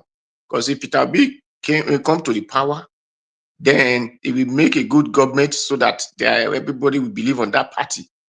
So Atiku, I know that Atiku will become a statesman for this, or on this case, he will become a statesman. He will not want to show his interest anymore. But he might want to be taking people, I will do this, I will do that. But with this core and different outcrying that is going here and there, I believe Atiku will turn a new leaf. So that is for that. And we can see that our northern brother also came out and bring his own view. So I begin to see that good thing is coming. Good things is really coming. Better days ahead of us in this coalition. So that is for that. Then Daniel Buhala, who said that there is no idea or this the agenda, the Peter Obi just come out and say this and say that or that. Why isn't only Peter Obi, if that there are not tensions in that they are APC or a mid-local group, why they always like to attack Peter Obi? And one thing is, the more you try to attack this person, more you are making people to know him. That is just the truth. Now, Peter Obi did not condemn them. Peter Obi never condemned them. And you want Peter Obi to tell you how he will fix road, how he will fix light. No, a good person, a wise man will not tell you. Because if Peter Obi say, okay, if I were to be Obi now, you not ask me, are you going to do this electricity? I tell you, if I call this company, I give in this, automatically you will rush and do it. Then it will not become your idea. So Peter Obi don't need to tell you how he will use to do anything. But all he need to tell you is that this thing, I can do it within 1 week. I can do it within 2 weeks. Because I will use myself to give example. The time my father was working in EBS, although it was, I think, BBS that time, Better Broadcast Service. So there was a mechanic that was a driver in that company, in that EBS. Then why a engineer in office, their machine got half fault. The engineer could not do it more than 2 months. He was reading book and could not fix anything. Then one day the driver said to this master, this thing I can do it. The white man said, you can do it? Say yes, I can do it. He said, okay, for 2 months, how many days will it take you? Then the mechanic said, so and so time. According to my father, he said the white man had another extra days for the mechanic to work, and said the mechanic do this thing. Anything he asks, you people should provide it for him. Really, between the day that the mechanic promised if he those things, then he said automatically the white man to sack the engineer and said, you are not engineer. This is the real engineer. You are just there to eat money. So that is how life is supposed to be. His secret has to be within him. If you said you can do the same thing, you do it with your own tactics, and let's see. Because if your own work, he will not come and do his own. But he cannot give you his expo so that you now use it and you will not be taking the glory. No. If not, Mark Zuckerberg would not be the one who to do computer, or the other one to become Facebook. No. So everybody to your tent who is Peter Obi, your idea, keep it to yourself. When it gets to your time, you use it, because you are not under their minister. They did not appoint you to do anything for them. Use your own idea, let them use their idea. If their idea work, we will clap for them. Since their idea did not work, they need to vacate from the seat and let those who have idea to come in and work for us. So that is what I have to say. Thank you, Mr. Yawash. Thank you very much. Thank you very much. Thank you, sir. Mr. Dura, God bless you. Thanks for your submission. Abdul Malik, please talk to us, sir. Good evening to you. Okay, we lost you again, Abdul Malik. So if you come back, you join the final submission. I appreciate every one of you right there. I would like to come back to Nigeria, but I want you guys to have a 20 minutes to talk within yourself so that we can round up. To Nigeria, if you're there, you, Mr. Jonathan, Mr. Jowa, and anybody that will come in, let's talk within ourselves so that we can round up the show, not just like yesterday we spent 6 hours here. So to Nigeria, are you there? Okay, to Nigeria, you are not available. Mr. Jonathan, please take it. Let me say this. You know, I listened to Mr. Odua's submission. Now you said something that is very, very profound, you know, about Mr. Kenneth Okonkwo. You said he defends error. He's a master of that. He said he defends error.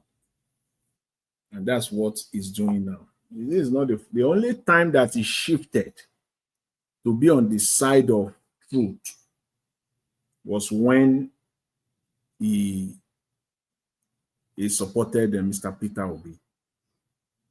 He has now shifted back to his usual position of defending error.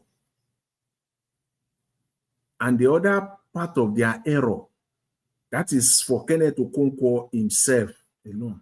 But collectively, what they are thinking, because you got to go into the heads and minds of these people and try to get it right as much as possible. You cannot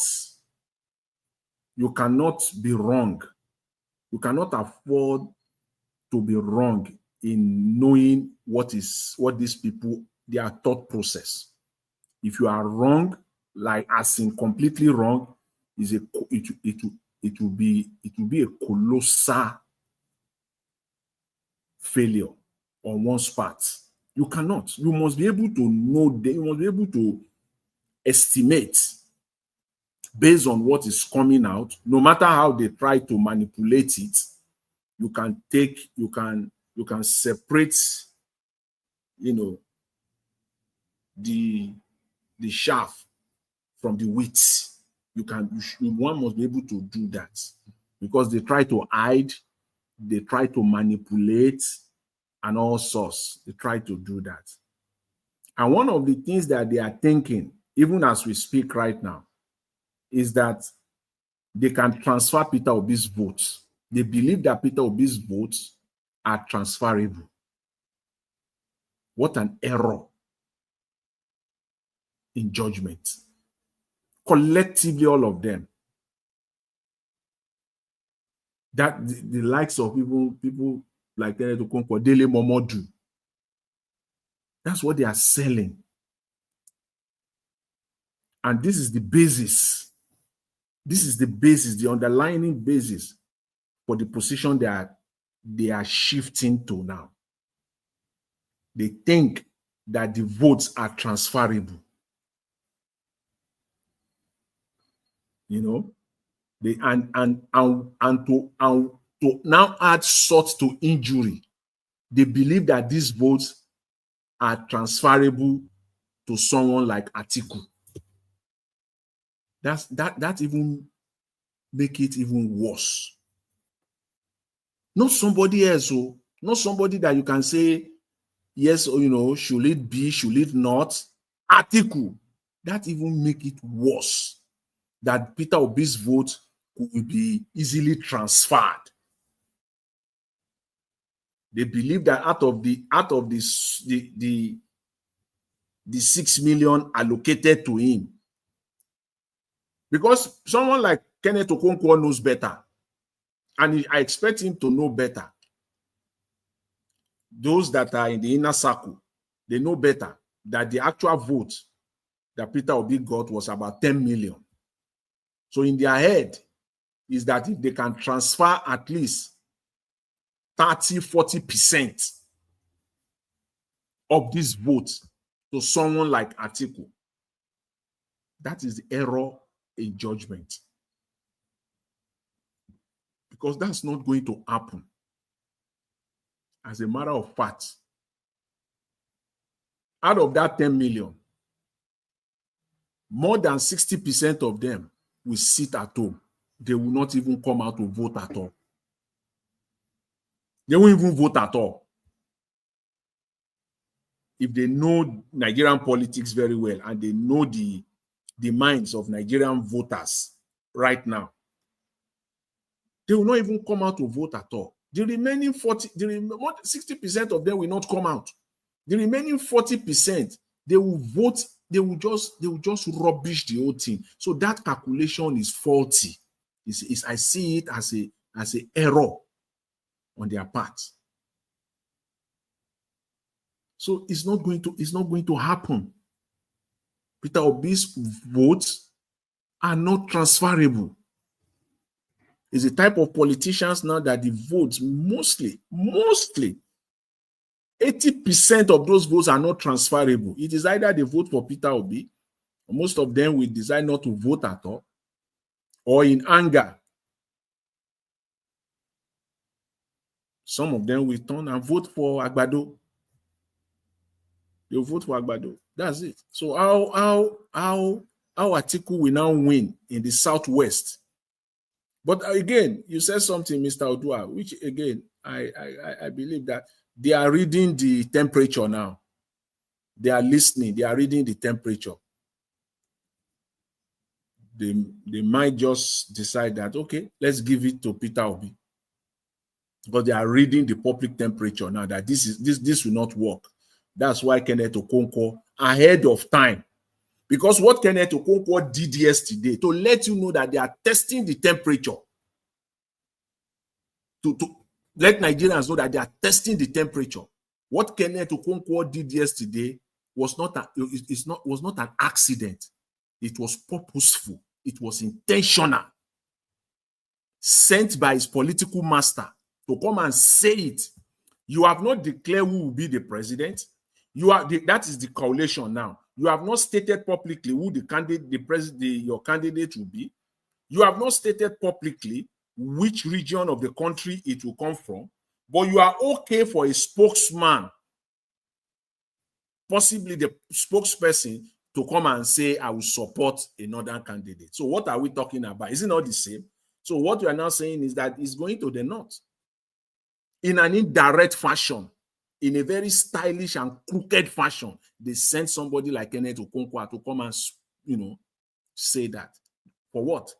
To test. And they are getting it loud and clear. They are getting the message loud and clear. It's not going to happen. Atiku is not going to, it's not going to, if you like, you can force it down the throat of the coalition, shovel it down the throat of everybody in that coalition, and brings Atiku out and conducted a sham, crooked primaries, rigged, corrupt primaries, and let Atiku come out. Either way, whether you do primaries, Atiku emerged, you didn't do primaries, Atiku emerged, it's not going to be, it's not going to be palatable. It's not going to be palatable because ultimately it's going to lose. There are people that if you go through social media, there are people that are already, swearing that they will, with all their life, they will support Agbado 2020. If Atiku is the one that they decide to, they decided to bring out, that they will support Agbado. So I believe they are getting the message loud and clear. Loud and clear. They are getting it. The temperature is hot. It's not, they are not, I'm very sure they are not comfortable right now. They're not comfortable right now. So don't let me take all this space. If somebody else is there that wants to say something. All right. Yeah, I just wanted to add something. I think I've said it before now that the opinions is the idea is clear that obedient votes or Obi supporters, his votes are not. You are correct to say that it's not interchangeable because there's going to be a serious problem of either people sitting at home or looking for some other candidate to emerge that they will go along with. It could be sure, it could be Al-Mustafa, it could be anybody. We don't even know. After all, P2B, nobody saw P2B coming this time. And there is a danger that P2B doesn't negotiate his way through this carefully. He might not even have a party at the end of the day. At least that's what some people fear. There is also the idea that, I try to put myself in the shoes of P2B, that why would he even entertain this if he hasn't been given reassurances? Like, even before he even paraventured to go and have a meeting. Because if it was me, if I don't have any chance of getting a ticket, I will not even show up with them at all. Thank you. I said that. Thank you for bringing that out. And there is no point of meeting them until you are assured that you are going to get. Because after all, he's the only one, other than Atiku, that has won more than 6 million votes. And this is so. If you are going to even engage them at all, that is where you're going to go. I think there's going to be any criticism of P2B is the way he allowed the Labour Party to be the way it is. Because I would have thought before he joined the Labour Party, he would have kind of known the lay of the land first.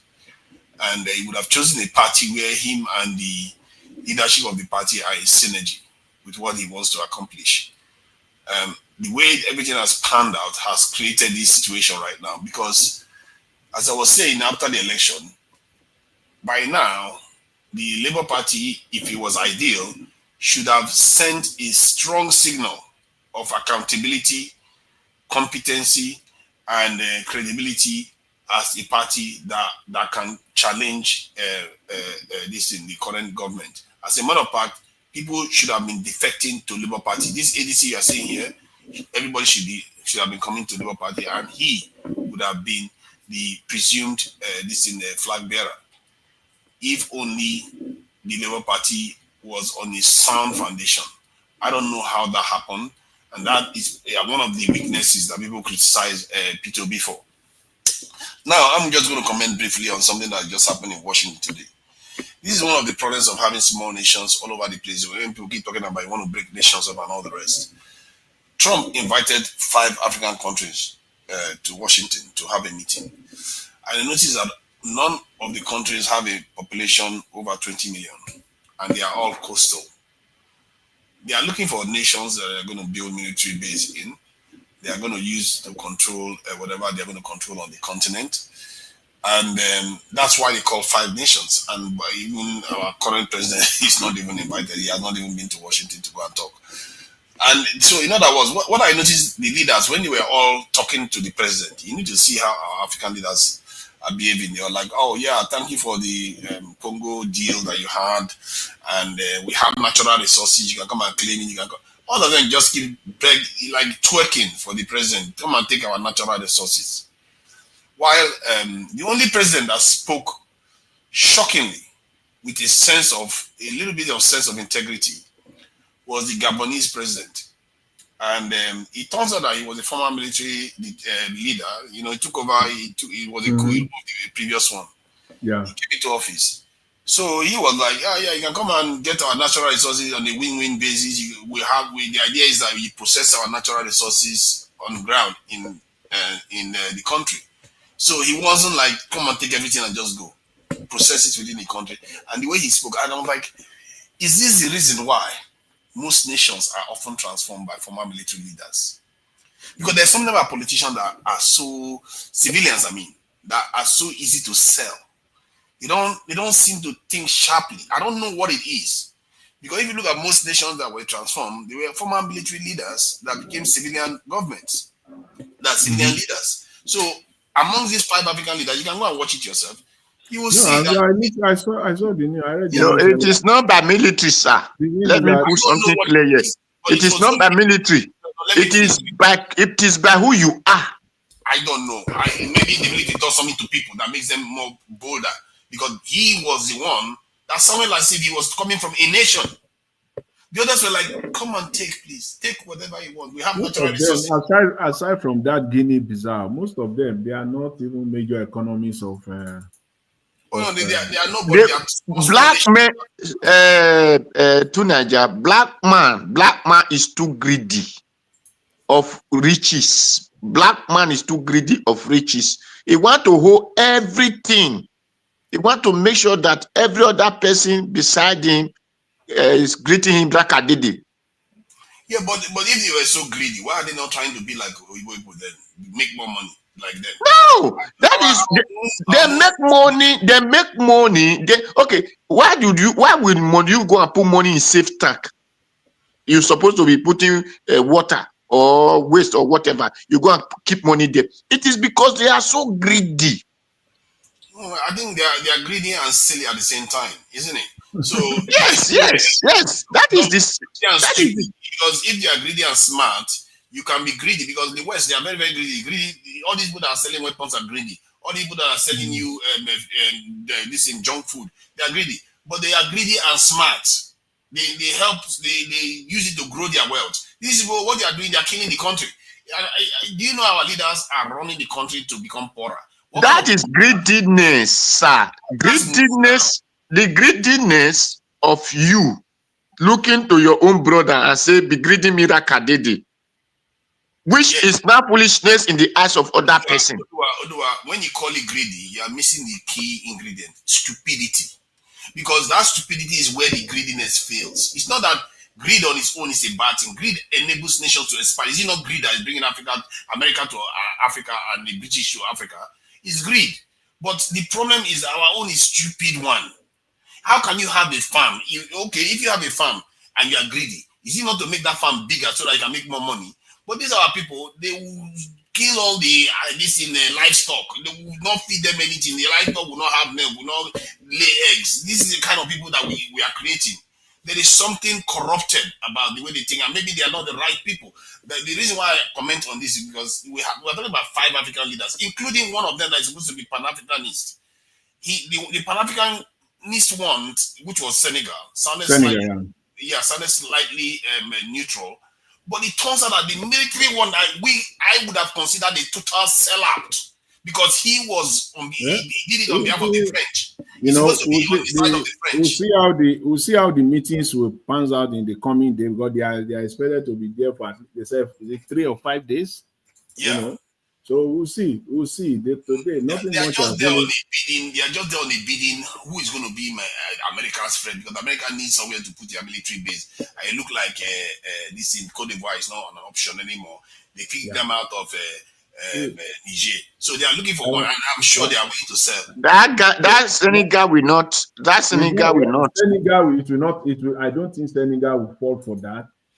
They will probably go with. They may go with Mauritania. That Mauritania is the only country that I think will fall for that. And Mauritania will not fall in it, despite if their president is there, because they also have they also with Traore.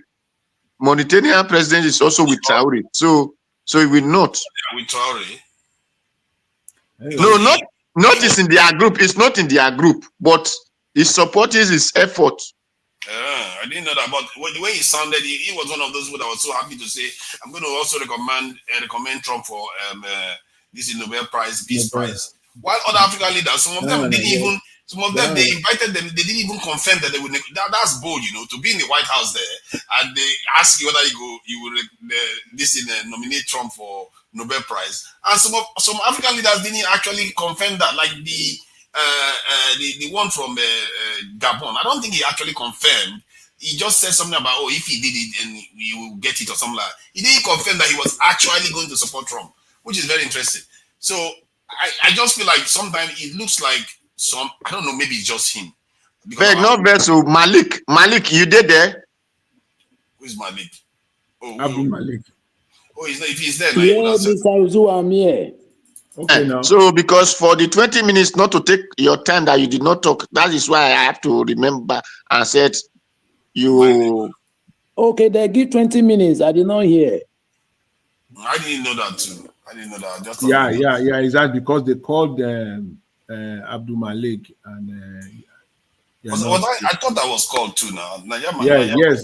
Then he called you also, for us to do the final this thing. You are not there. So Abdul Malik, you can take the floor now and then see. Okay. Thank you very much, Mr. Juan, Mr. Jonathan. Good evening, Mr. Nigeria. Good evening, Nigeria. Good evening, everybody in the panel. I listened to Kenneth Okonkwo ever again. You see, it's like what that guy was saying. I did not really understand because he was making example between Yaradua and Jonathan, which is what happened then. You see, Jonathan regime and Yaradua, when president died along the line, the next person to take over is the vice. Jonathan take over with chance, privilege. It's an opportunity. It's not by elected. He take the first regime of Jonathan. It was by chance. He get there. Because when president died, the next person to take over is the vice. But what Kenneth Okonkwo was trying to explain, I don't really get it. Because he's trying to support the North. This time around, it's not the turn of the North. Yeah, it's supposed to be Southern. They're supposed to complete their 8 years before he returned to North back. Because the North, they just finished their 8 years, right? According to their zoning. Okay, now why is he fighting for the North? I said it before the last time. It's like Peter Obi, the people that they are from the same place, they try to bring this man down. We have a very big problem in Nigeria. We see many of those people before 2027. It's only a few people that they can talk today and they will still stand up what they said. Look at that video Mr. Jantai was played last time, which is 2019. 22 campaign, right? Before that last election. Look at what this man said. But today now it's like you want to turn around. You want to change by overnight. It's very sad. People can change anytime. It's only few people that can stand on their word. That's why we see our continent is very backward. Before we find those people now in Africa, it's very hard. It's hard. Yes, and this man, I like this man because if you take way back when Hollywood was Hollywood, which is Iliate living in bondage, those are the people, Kenneth Okonkwo and Sarkozy, and what is the other man's name? Those are the people that make Hollywood really move in Africa. But today, I said you cannot come on air to defend PDP and APC. You will not look stupid. This is what this man tries to do now. If he know he said, let it. He said so himself now. He himself said so now. Yes. You can never, because those people, they don't do anything good now. How can you defend somebody like that? You can never. You can never defend those you don't do stupid or foolish. Because you don't have anything to say about them, anything good.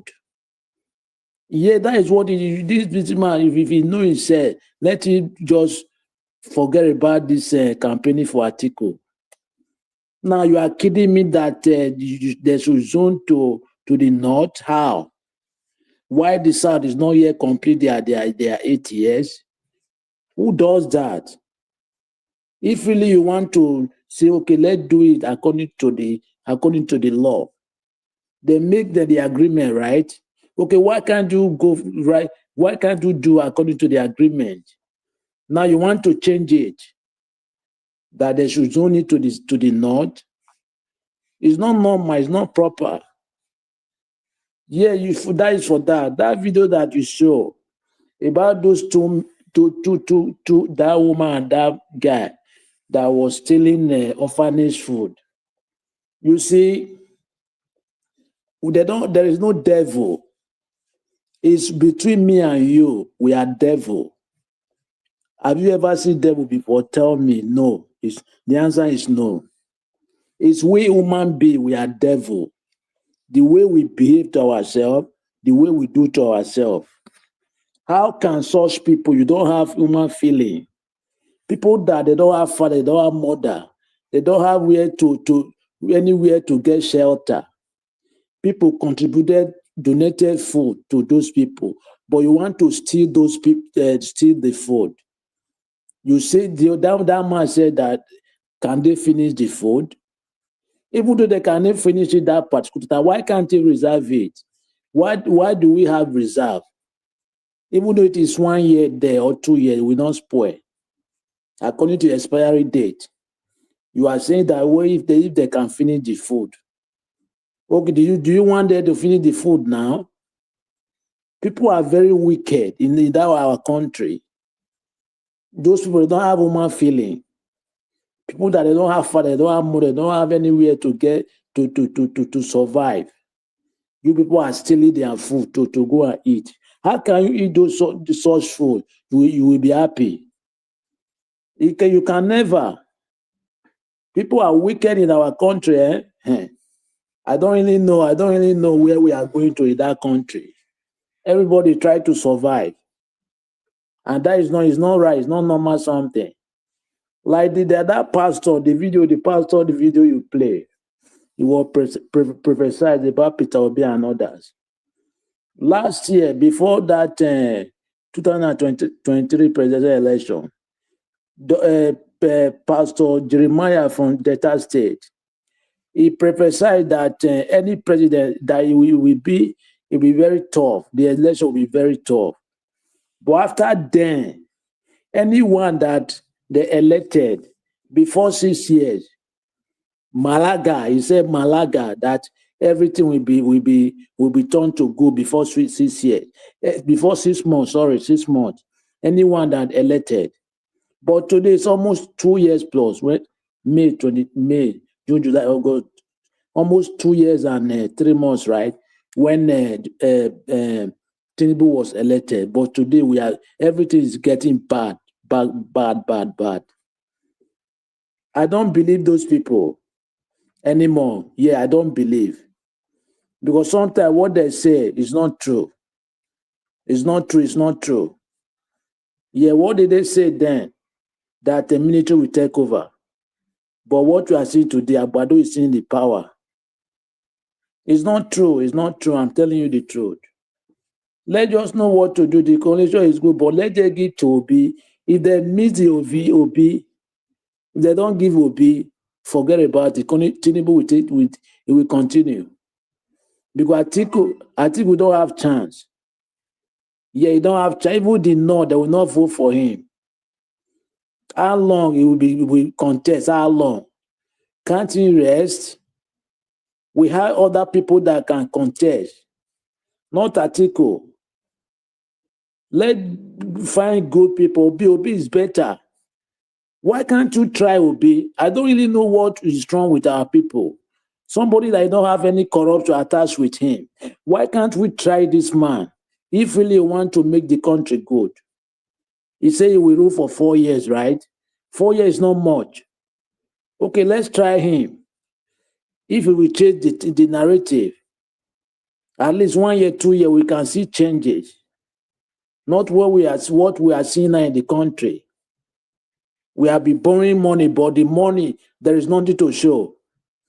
The rehabilitation of NFPC to $20 billion, right? Till today, no one is working. Okay, where is the money go to? Nobody know. He enter. Oh, what type of country is this? Are we going to continue this way? We have a long way to go. Let's we come together and know what to fix the country, because the answer is the things affect everybody. Forget you are living there, you are not living there. It's affecting you the other way around. Yes, it's affecting you 100%. Because you cannot tell me you are from where you are now. No, you can never be there. You can never be there. Even though you are there, your country is your country. Even there, they will ask, where are you from? Because they know you are not there. You are not from there. Even though you have their passport. That's why you will be proud of your country. From today now, according to statistics, Nigeria population is almost 237 million. Something today now. Still, we are not improving. We are declining every day, every blessed day. Every blessed people that have population is an advantage, any country. But we don't even take our people serious. The government is to provide a good life for their citizens, but Nigeria government is to publish their citizens every year.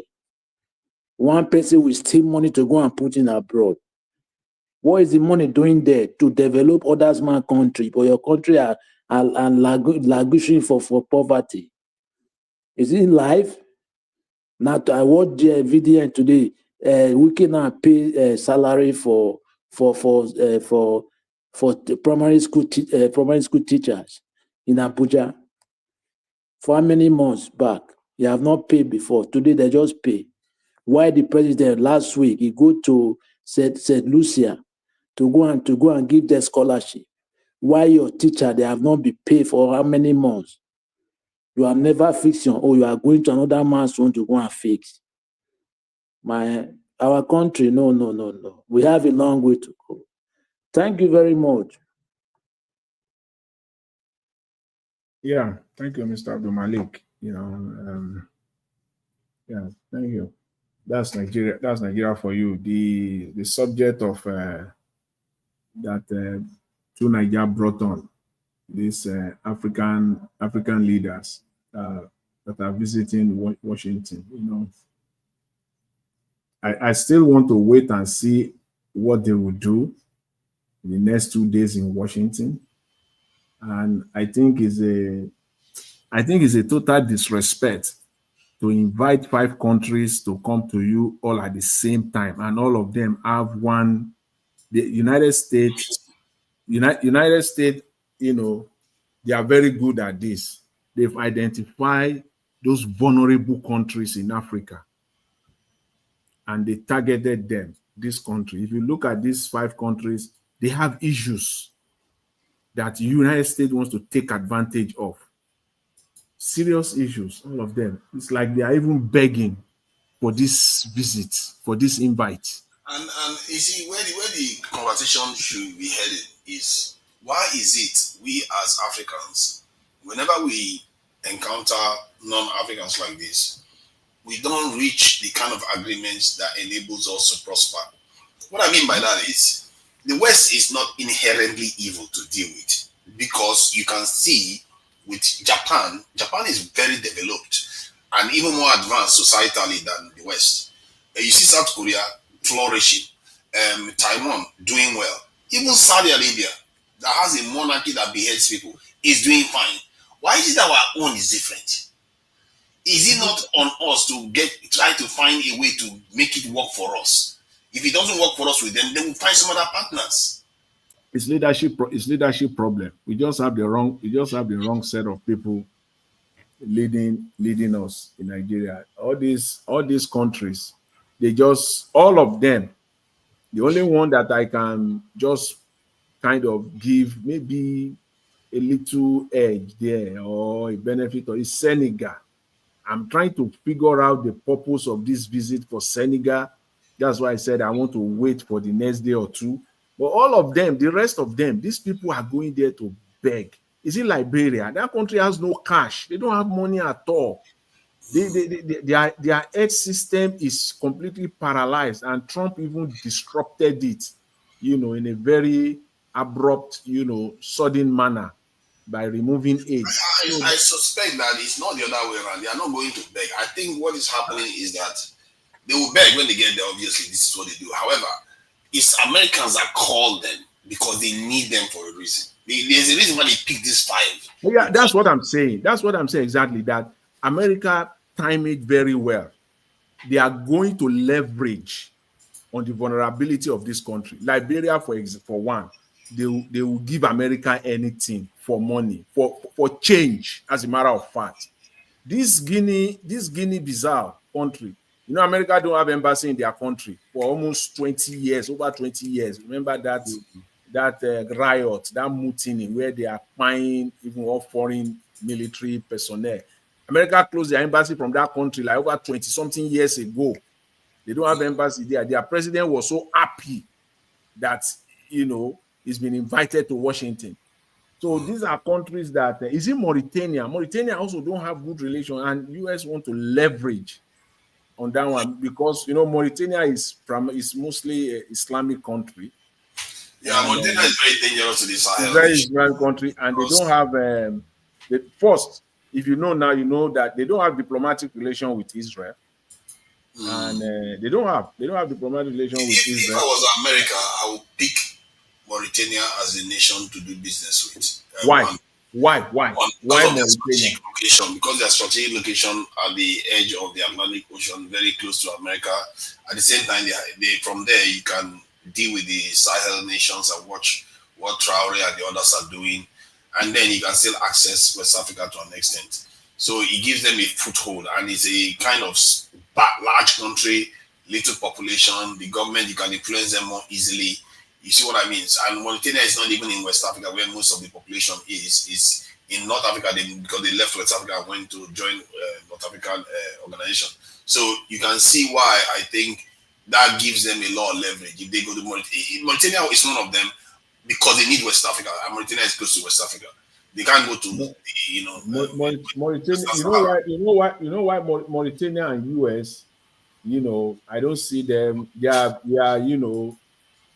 are just strange fellows, coming together. America is looking for a place they will base and start entering Traore, the threatening they have. One of the things that Mauritania is demanding, or has always been demanding, is that United States should have normal relationship with Islamic nations, even with the issue of Gaza, all those things, Palestine, the Yemen, Mauritania is a staunch supporters of this country, and they don't negotiate it. So how they will now, be able to navigate this now, I don't understand. For me, I just say You that. saw how the leader was twerking. And that No, there is Buzu. There are Buzu there. There are people called Buzu. So they will use those people to enter Traore territory. So that is what they are looking for. There's one encouraging sound that I heard during the conversation, and I just wish African leaders listen to that a bit more carefully. When Trump said we could sell you our weapons, because those things are very, very important. If you start having that kind of relationship with them, because look at Qatar. Qatar is one of the most prosperous Middle Eastern nation, low population, U.S. military base there, very rich. Dubai, they have this in UAE. They have military base there too.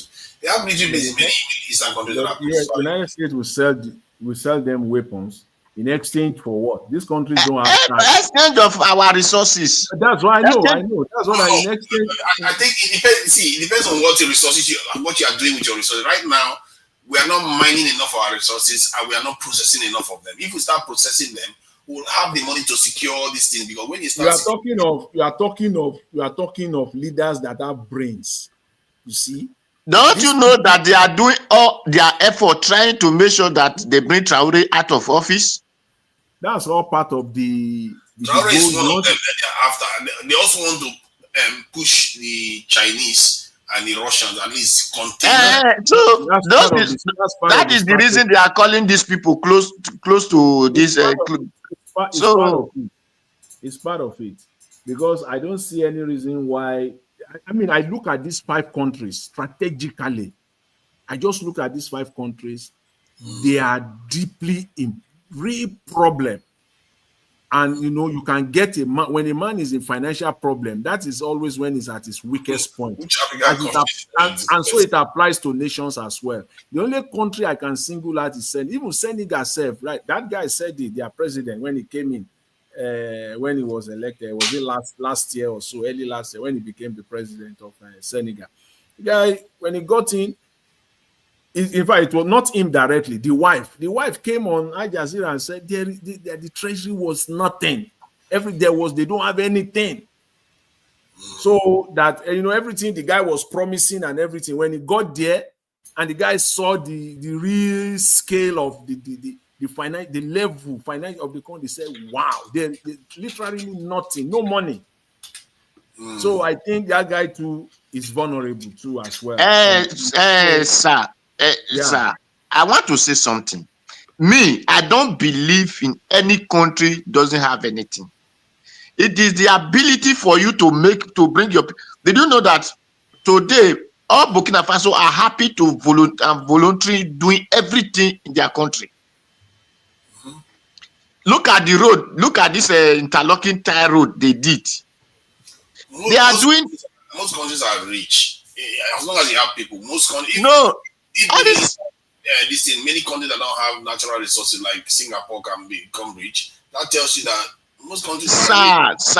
They have resources. It is as far as you have humans, especially your people that traveled.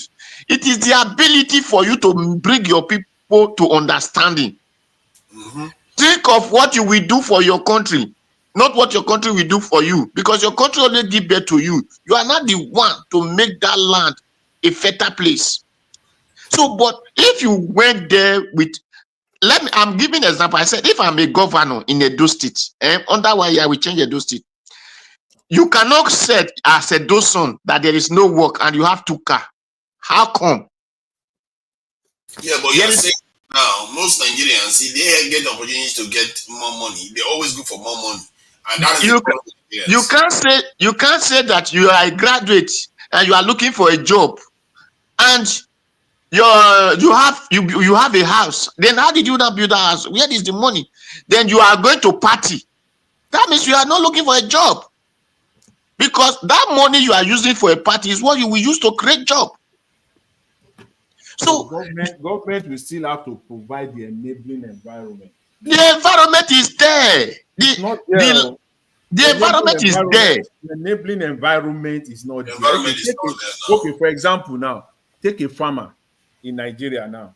Yes. He has land. He has, all over him there is all land. Some of them have like 500 hectares of land, and they are the poorest of the poorest there in that country. That's an aberration. Shouldn't be so.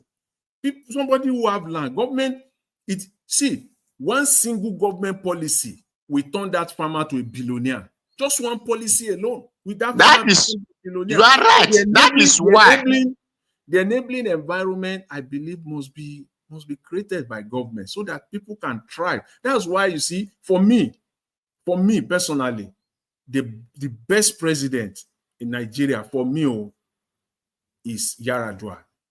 May so rest in peace. But again, only 2 years or less, and those 2 years most of those 2 years was not. I want to give you example. Was not really enough. And the reason, let me finish my point. The reason why I said so is that the policy that he wanted to implement, and he started it. But I don't understand why people that came after him could not take that and run with it. The guy I don't know whether if he were to be alive, he will have successfully completed it. I don't know. And that is, he said every Nigerian that have a land should not be begging for food. And he prepared the bill. The bill just died there in the National Assembly. That is how it's supposed to be. He said they will just make a law. If you have your land, if it's a policy of the government, if you have your land, they will appraise and do valuation of your land. It does not matter whether your land is in Timbuktu or it's in dead Zamfara. That land must have value, and they will mandate banks. You can walk into the bank and borrow money. If you don't pay, the bank will take it over. The law will permit them to take it over. So every Nigerians will just. And let me add to this. Let me add. When I heard that Yar'Adua speaking, and during that period he came into office, I wasn't paying attention to the Nigerian space a lot. But one thing I know that I got the impression of was that he was a master's degree holder, and he seems to be doing all the right things based on what all the reporting and what people have said that he was doing. That could have meant a significant change for Nigeria if he had survived. That said, in terms of environment to do business, I think based on the data that I've checked recently, in America, 50% of businesses make it to 5 years and above. In the UK, about 30%, and many countries like. But in the case of Nigeria, it can go as low as 5%. It can be as low as 5%. Sometimes, maybe in some circumstances, up to 20% in terms of the data. But never have they crossed 20%. So the Nigerian environment is a very hostile place to do business, and that you expect to survive. And even those ones that survive, often it tends to have to do with something else that has got nothing to do with the actual job that they are doing. Maybe they have connection, maybe they are doing something, whatever you want to call it. So it's a very hostile environment. And I think if the government are serious about fixing the country, maybe that's where they should start from. Because if people cannot function and do business in the country, how are you going to start production? It means that all those businesses that are going to start the production, many of them will fail. 95% of them will fail if you have a hostile environment. So you are not going to, all this export you are talking about, it's going to be a mirage. So one of the things you're going to look at in such an environment, you want to have security, of course. If you don't do that, I'll forget it. Then you also want to have insurance systems. You want to have ability to provide loans that business. Yeah, you see this money. You see that talking about loans. You see this money that they are wasting around, like Tinubu is wasting all over the space. All these billions and trillions that I'm hearing, it is just totally uncalled for. It is needless. If you take 5 trillion naira, 5 trillion, just put 5 trillion naira down. Federal government will not. The 5 trillion naira will be there. Physically, cash available, but they will not touch it. They will just be using it as a guarantee. You will not tell me that 100% of those loans will end up to be bad loans. So this money that you just distribute, that will just go down the drain, go and use it as a guarantee. Don't touch the money. Just tell people, go and take loan, and tell the banks, Give the person the loan. Once the person meet the criteria, we guarantee, the federal government guarantees the loan. It is when the person does not pay, then the federal government will take from that guarantee and pays the bank. So the banks are rest assured. Exactly. So, you see, so that's what we call enabling environment. You are enabling people. That's enabling environment. And this is why I also talk about this insurance system.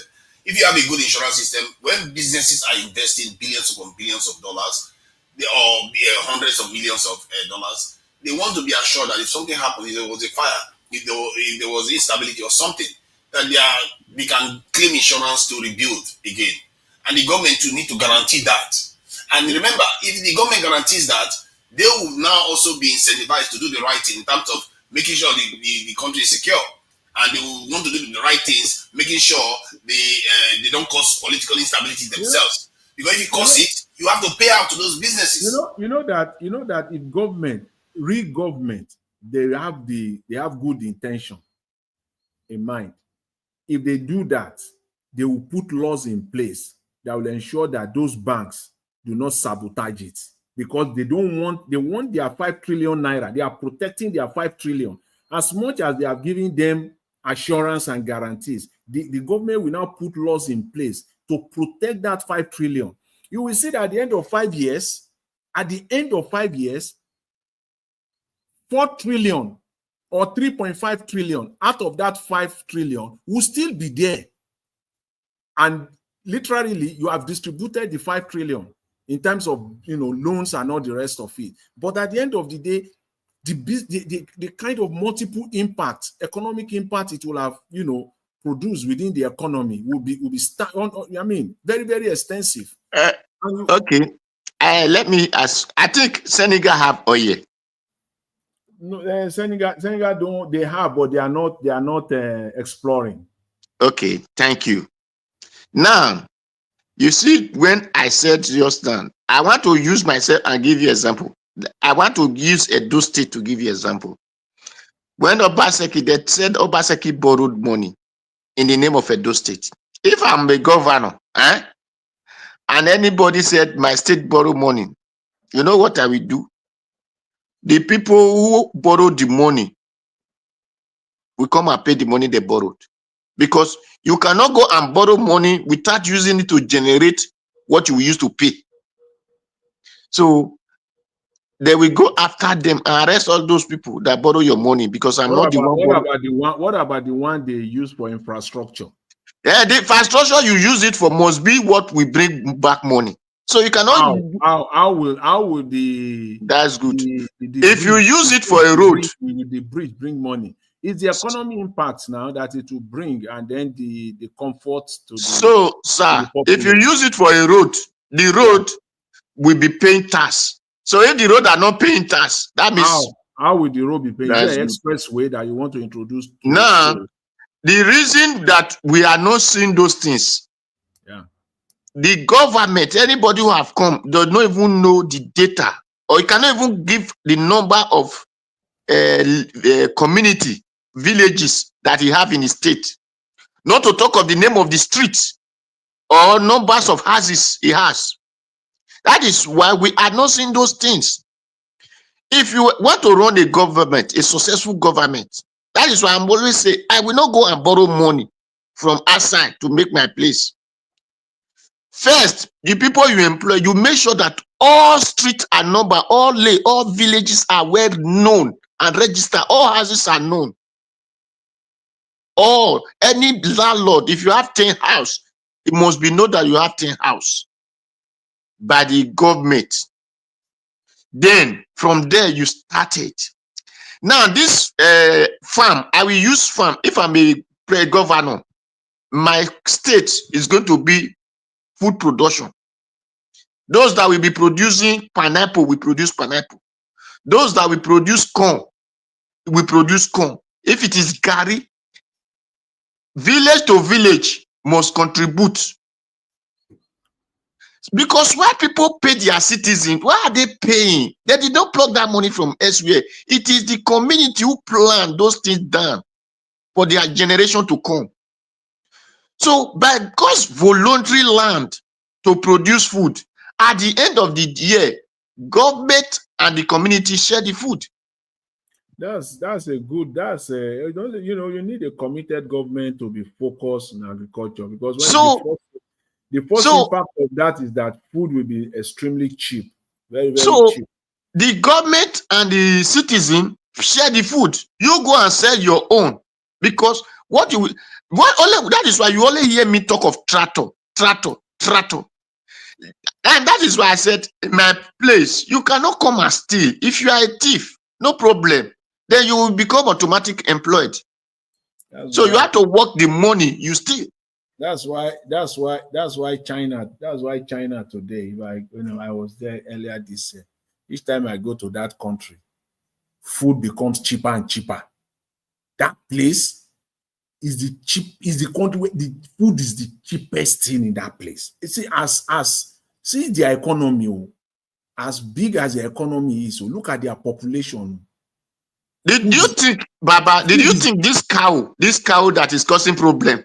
If I were to be a governor, I want to tell you, sir, if I were to be a governor of Edo State, some people will not be, those Fulani will not be the one carrying cow to my state. But you will develop your own. Definitely, all communities that you know, Mr. Odua, sir, you know that all those things will take time. It doesn't take time, sir. I'm not a animal. Yes, it doesn't take time. Under 1 year, under 1 year, to have everybody. Yeah, thank you. How long does it take to get it to a level where it will be big enough to feed the people? Under 1 year. Under 1 year. You mean cow? Yes. Well, I don't know. Maybe people who have knowledge of that, but I think let them come under 1 year. I think to rear cows, animal husbandry, to rear cows to a point where they will grow. You know, you don't just grow them and begin to buy all of them because you want to sell them to make money. The cow they get birth to this year, you say what? Can still get birth to a cow next year. Then how long will that cow? How long does it take for that cow to get to a point where you are getting productive milk, beef, dairy products, and also the one. I think what he's saying is that he could procure a lot of livestock and then stock the farms, and then have somebody that can run it. Sir, I want to tell you, sir. Sir, let me put it before you. Did you know that? What did you? It is. IVF is what the white people used to produce animal. Okay. Yeah, I know that. You know that? I heard of that technology. I've watched a document. That is what they used to produce animals. So then, when you have to understand, we have going in. Anyway, let me know. That is why I'm saying, if I have opportunity to advise any governor, it will be the best. Except if you don't want to do it, it will be the best. And that is why I'm saying Sowore should start and building a party. Because if I were to be Sowore, since he have opportunity to America, what he will have asked for is tractor. If Sowore is able to bring one tractor to Ondo to this year, next year Sowore will be the governor of Ondo. But although you don't want to go for that, at least his party will hold hand every position in Ondo. But Sowore doesn't. I don't have opportunity to him, but also it doesn't. Don't worry. Sowore will become governor. You know, they are now this constitutional amendment now. They now want to create. Is it 31 states more? Is it 31 or 32? If I'm correct, this new constitutional amendment now, and make them do them now. So Sowore will go and at least he should be able to grab one of those and become a governor. So it's opportunity for. That's another aberration of this government. Nigeria, they want to create more states. That will. Black Panther, you want to talk? Black Panther. Maybe it's still. Okay, thank you. So you see that the other time when they were contesting, Edo State, what was I asking for? Oakbilas Smith. Oakbilas Smith. Because why am I asking for it? Because I know that is what God used to bless the land. If I were to be a governor, you don't know what I will do. All Edo State people, all the local government will invest in that Okpila Smith. All the local government. So you see, when they invest in it, automatically they will start making it to work. No one will thief, because I will not allow you to steal my money. You will not allow me to steal your money. So they will make it to work. If you put them into agric farm, you make all the villages in that local government to invest in that agric farm or that pantry farm. So nobody can steal pantry from it. If you do a poultry farm, you will make the whole village or about 7 villages to invest in that poultry farm. Nobody can steal. Because if it is only 1 person, 2 person, that is where they will steal it. Let it be all of them. No one will allow you to take his own property now.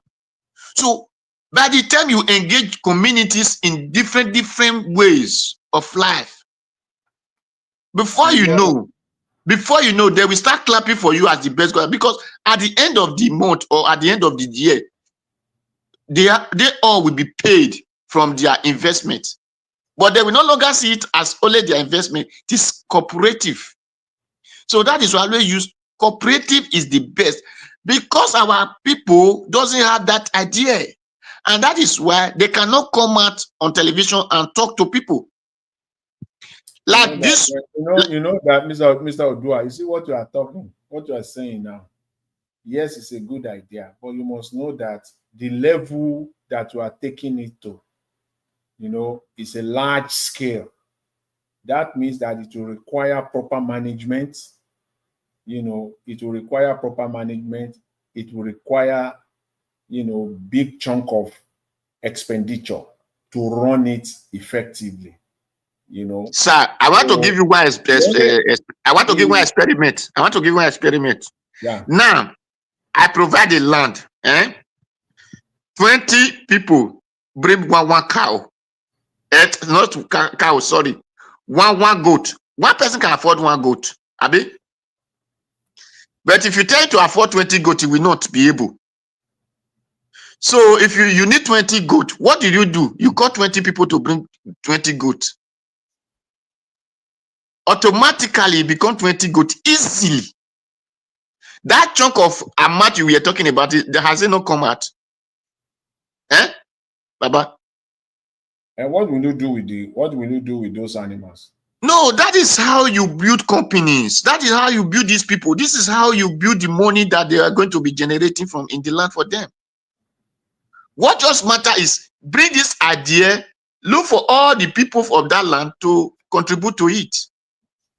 Don't say one person need to bring that money. No. If you have 3 naira, bring it. Just. But wait, Mr. Odua. Yes, sir. I'm trying to look into your concept. But you as a government, yes, what will be your contribution? That's good. That is why I supervise. Supervise.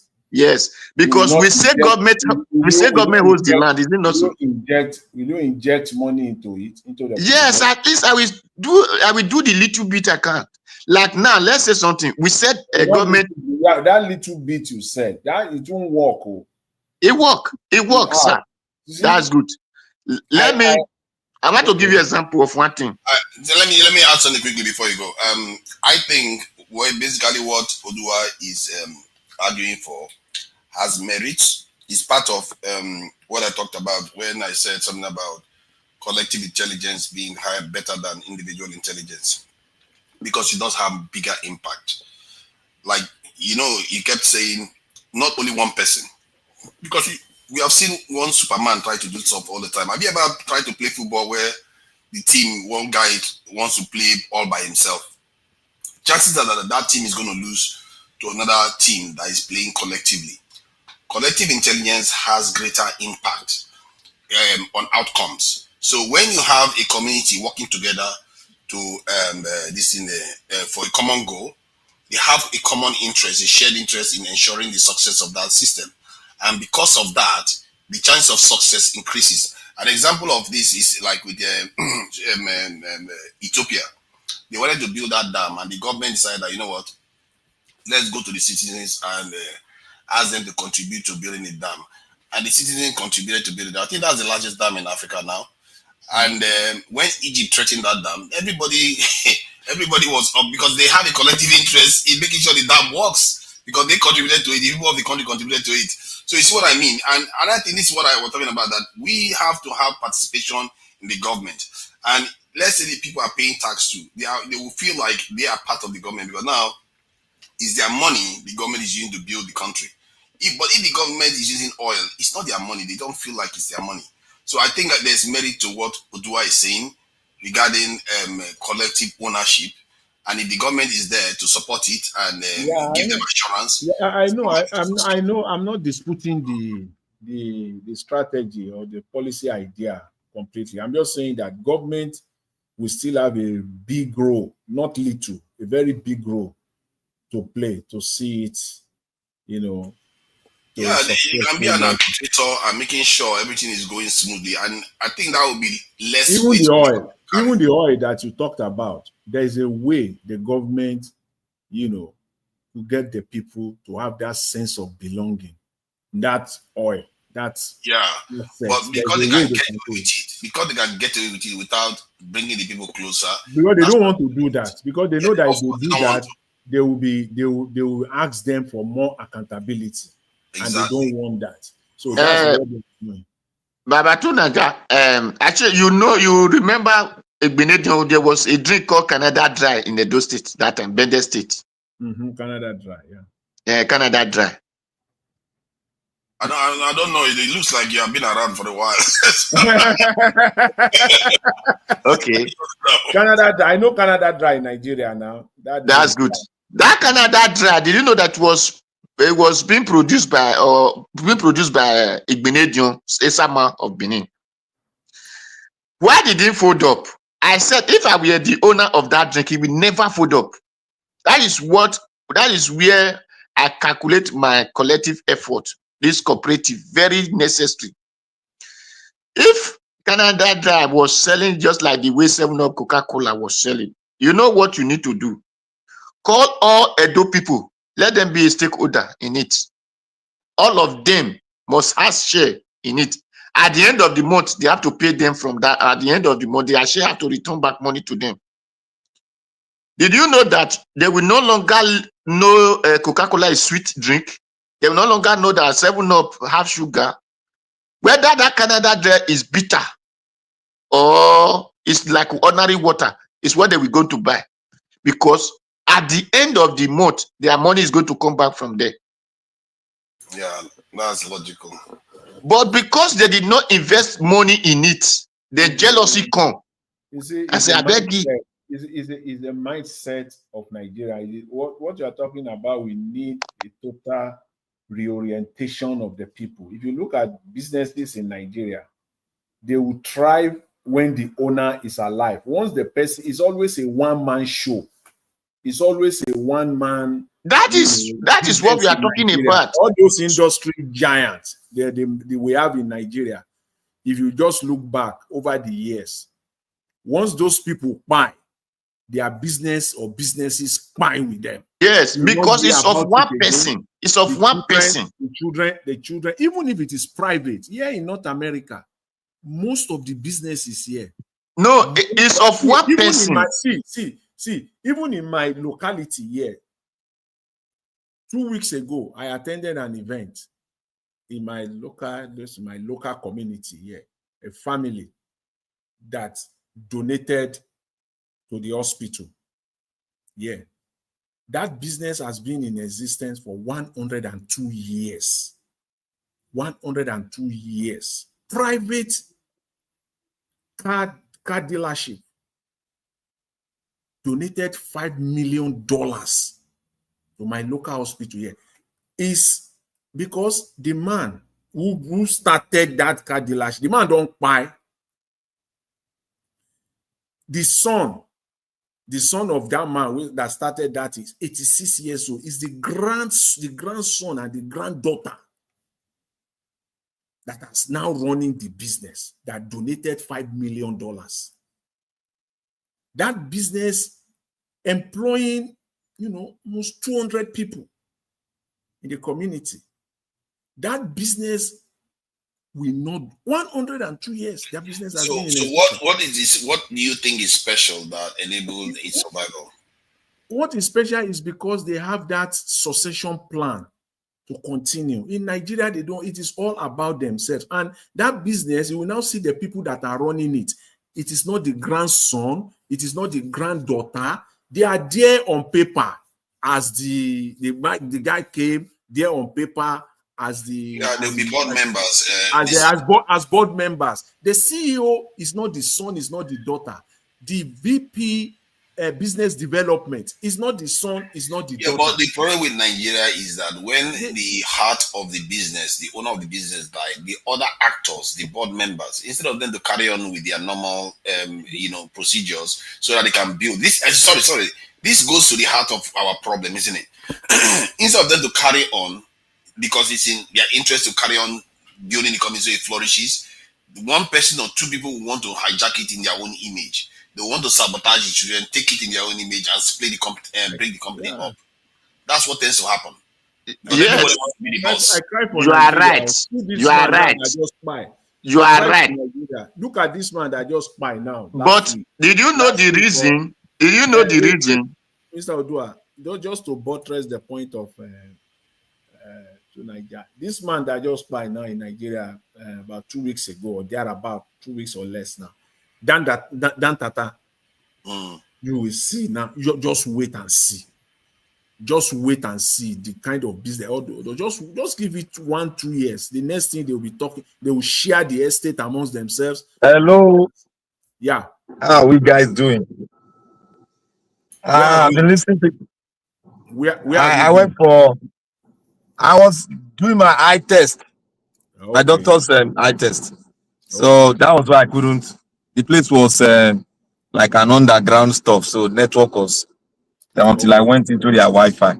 In fact, I hope say flood no eat you for Texas. Oh, me, I did 2 hours drive. I did 3 hours drive from where the flood started. From where 3 hours drive still dey close. So say now.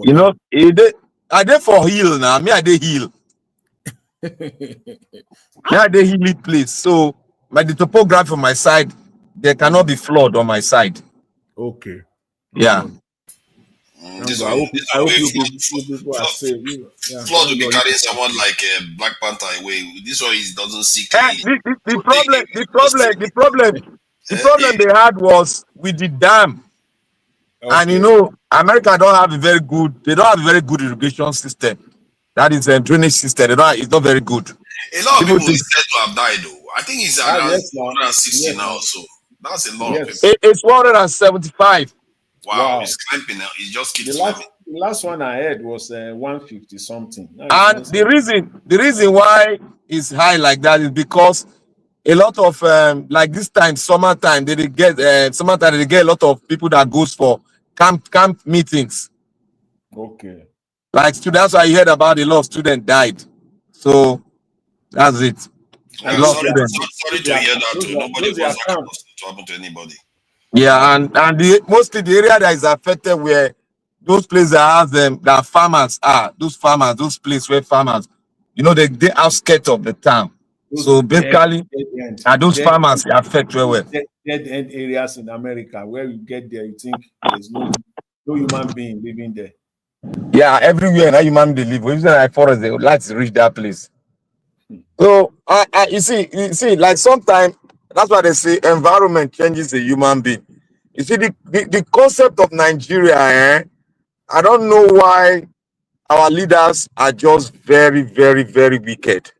You see, I love the submission of to Nigeria.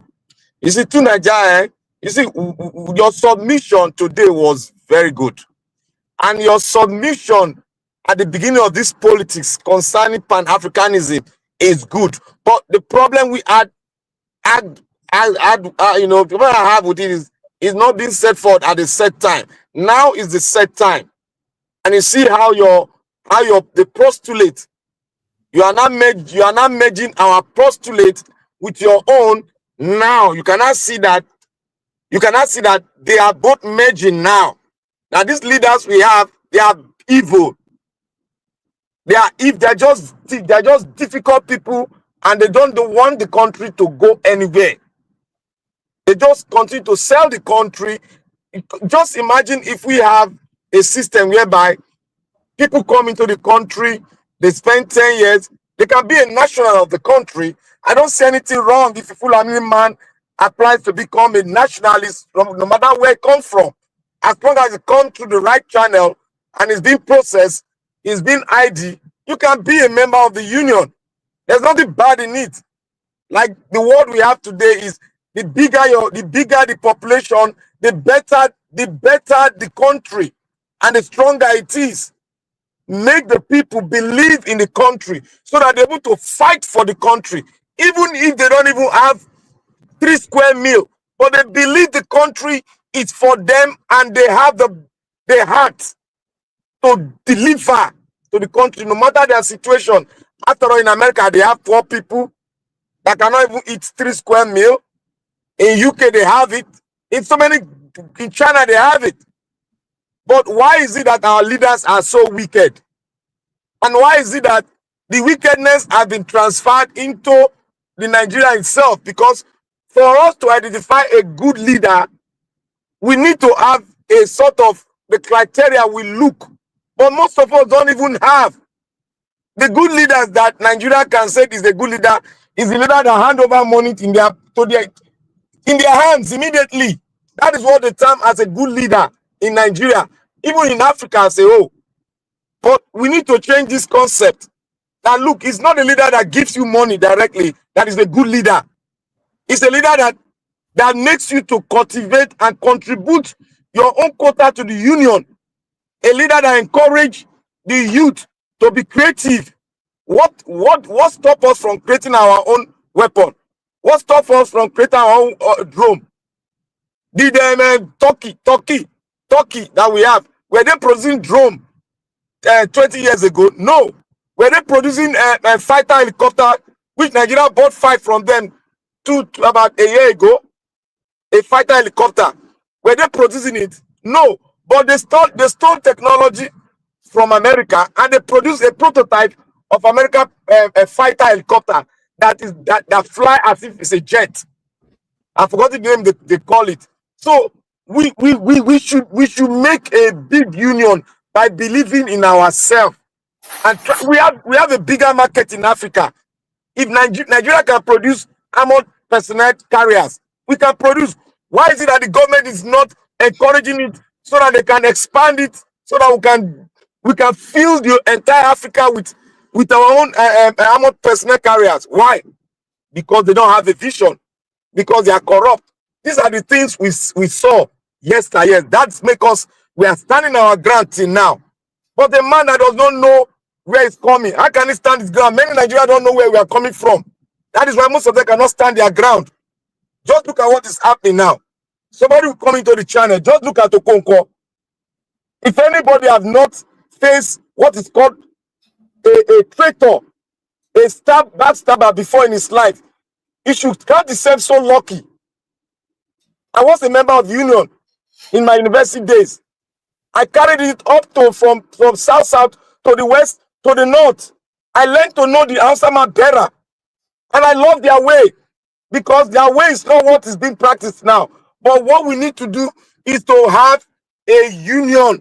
That is why we're talking about, let's come together and foster how we are going to have our own African constitution. Not somebody who just come and change our national anthem and give us a national anthem of a prostitute that came here and we adopt it. That is an aberration.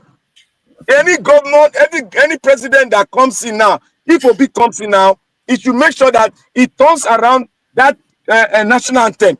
Let's go back to the one written by a Nigerian, which Nigeria called Obey. That is what we should take. Not the one that a lady wrote for us. Look at it now. We are in a disarray because we are not a union. We need to be a union. We need to set an example for the African people, for them to see. That is what Burkina Faso is doing. That is why you have the three country now, the three units are forming a central bank. They are forming a currency that they will use, setting an example that Africa can be united. But what is Nigeria doing? What is South Africa doing? They are going different way.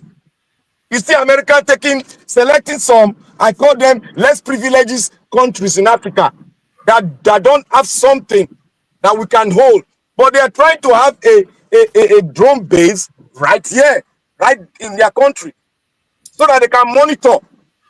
That is what they are trying to do, nothing else. Because their country, Nigeria is one of the greatest countries in the Africa. If we want to talk about it, Burkina Faso is great. South Africa is great. But how are we going to harness our potentials and become like China? Why don't we be smart in Africa? The leadership should be smart. Let's start from somewhere. If it's for us to feed ourselves, let's start from somewhere. Technology, we are good to start in terms of technology. Look at our doctors. Look at our software engineers. We can bring them back home if we have a good union. Good union, we bring good mind, and we bring good concept, and good concept will bring about good country and good economists. We have great economists out there, not the one we have in Nigeria that are so corrupt they cannot even think. We need to bring our brothers and sisters, because Nigeria is more than 300,000. Do you know how many children we have given birth to that are outside? Do you know how many children that are in America here? You know how many Nigerian children that are in Britain? We need to bring back these people back home by creating enabling environment. Not only enabling environment, by creating a good union that will bring them back home so that they'll be proud. Look at the girls that are representing Nigeria in ladies soccer. We have some mixed white and black ladies. They decided to play for Nigeria because they see that Nigeria is great when it comes to sport. Sport is one thing that we can export and make a lot of money. But the Nigerian government is just keeping mute. Keeping mute for nothing. Come America here. My cousin. Can I add something quickly to what you are saying about, having a big this union? You see, recently the conflict between the Iranians and the Israelis told something. Israel has far more sophisticated weapons. But because Iran was a large nation and they had a larger population, I think it's 75 times bigger than Israel. So it means that Israel has to strike Iran almost 70-something times. Yes, now one hit, Iran is going to hit back. It tells you that they can't even do it alone. Yeah, size matter to the point. Yeah, you notice that this Netanyahu was a little bit panicky that America has to join. Otherwise, Iran just kept sending missiles to its tiny space for a tiny population. Because numbers, you have technology, but technology can only get you as far. Numbers starts counting. Iranian has the technology now. They have it. They have some. But the Israeli one is superior, far superior. But still, because they have the numbers, it meant that superiority didn't matter too much. Israel was in a serious situation because of it. Because numbers has advantage. This in technology gives you a force multiplier and an advantage for a bit. Yeah. You are right. Technology can catch up with you. You are right by saying numbers have advantage. I am not doubting that. But when you have the numbers, the question now is, how do you harness the numbers and put on it the technology that will make the numbers superior? Exactly. You see, that's the thing. The moment you have numbers, it's easier to catch up in terms of power. It's easier to catch up when you have the numbers. Advance your technology a little bit. Just advance your technology. You're going to be catching up. That is what China is using now. Exactly. That is what China is using. You got it.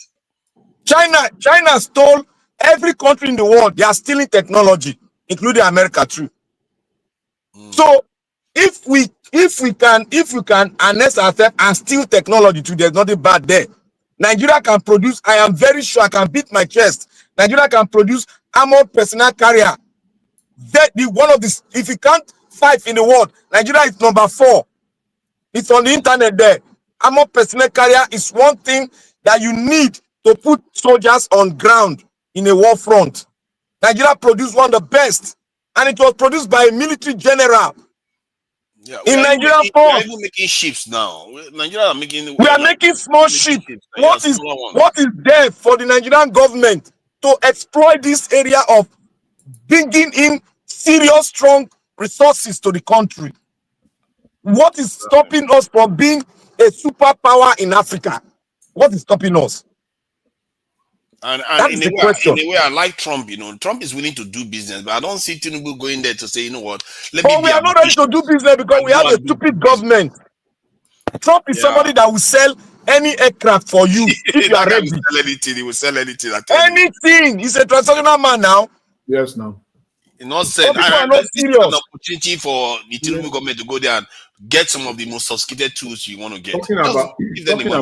Talking about ships. Nigeria have been producing ships for some time. It's just because of this, our government in Nigeria, they don't have what it takes at all. They just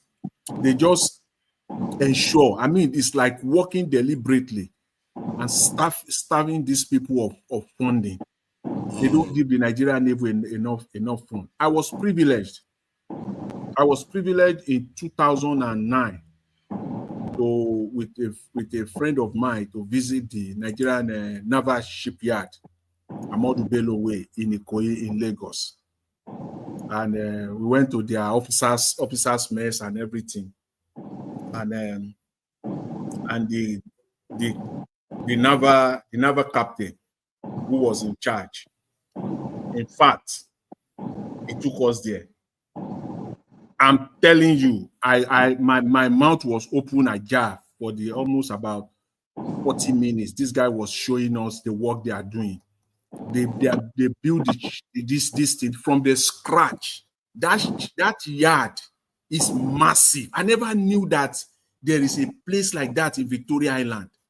I never knew in my life. Very massive that they are building with metals. And the guy was, discussing with us their frustration in terms of funding. They are deliberately, the funding is not coming. So and some of them are even busy stealing it, just like they were stealing food. Let me give you guys some secrets now. Let me give you guys some secrets. You know all the governors cars, all the governors you see in Nigeria, they know they buy their car for any abroad. They know they buy armored car for abroad. Me I tell you what they do. And my guy ain't give me this info. You see, what they do, they buy a car from abroad. They bring it down here. Then who does the armored? Who put the armored in the car? It's in Nigeria. It's Ogun State. Proforce, sir. There is a guy doing Proforce. Yeah, you got it. That is the guy doing all the putting armored instrument in their cars. They will come and quote billions of dollars. That's the guy doing it. Yeah, that's quite a good addition. That guy is doing really. That guy is good. What's stopping the Nigerian government giving him a loan, tax-free loan of ₦1 billion to go AY and produce in mass bunch? Why? What's stopping them? I don't know. The Nigerian government, they are very, very slow to do anything. Do you know that Nigeria produced drone, my brother? Yeah, we are making. We are making drones. We are doing quite a lot actually. Nigerians you see that kind of a guy that you just mentioned. Nigerian government don't even need to give him ₦1. It is the financial institution that will give him the money. Nigerian government will just sign paper, a piece of paper, as a guarantor, guarantee. Mr. Black Panther. And these are the ways. These are just the ways to grow our economy. It's all there for whatever reason. For whatever reason that after talking, I don't understand why they are not doing these things. Just simple things that you need to do. I don't understand what it takes for a president to sign an executive order today, sign an executive order that federal government of Nigeria will not use imported cars going forward. They don't want to do that because they have contracts. What is in that? I don't understand though why a president will not just say henceforth No minister, no ministry, no parastatals. You start with the federal government. We not use any foreign cars. Exactly. Going forward. You know, they could have, if I mean, they did this just 10 years ago. By now, some of all those cars, the Nigerian-made cars that our government are using, they'll be selling it in neighboring countries. Because they don't see into the future that this kind of stuff can enrich the country. What kind of mumu thinking is that? If Nigerian government start using it, you know, if you look at many African countries, whatever Nigeria does, they tend to like to adopt it. If we make music, they want to take it. They want to have it. If we do this in movies, they want to, they don't have many African countries look up to Nigeria. For some reason, they do. And if Nigerians start patronizing their own cars, patronizing their own goods, you will see many African countries start buying it. I don't know why our leaders are not ambitious. They don't seem we like to think that they like money, but it appears they don't even like money. They just run their money to the ground. Like, what I observe is that the Nigerian leadership we have, they are absolute. That is why we are fighting for a younger person. Let's start from Peter, because these people don't know the technology that is obtainable in the world now. I'm telling you the truth, they don't know. I think you may have some argument that many of them are too old. This is the problem. They are too archaic. If you have Atiku on the other side and P2B on the other side, the youths are going to be, Tinubu on the other side, the youths are going to be, they will be in despair in this country without somebody like P2B in the election. It's going to be, these old men, they don't have the mind to be able to deal with the world as it is today. They are afraid. They are afraid that since they are absolute, if you have a younger heart at the ends of affair, it will just make them look like as if we've thrown them into the wilderness. But they don't want to learn, even if they don't know. But they don't want to learn and give space for the youth to come in so that they'll be learning from the youth.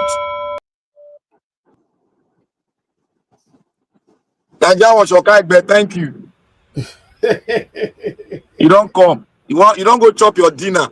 Don't disturb. I don't talk am before. Who's one be your kagbe again? You be your kagbe here now. Now you dey break kola nut. Now you dey share am. Your mouth. But don't they talk since now? Now they sleep. Too like you know they sleep. Sleep for when Nigeria matter no get sleep. Not be the same you came here to Nigeria day. You never reach time when you go sleep. To Nigeria no get wife for us now. Wow. I saw. How you take no? If you get one girl for us, for all the disturbance since. Must he bring his private life to social media? Now you have no clue now. Don't mind to Nigeria lie. To Nigeria was up man for England. Yeah, right.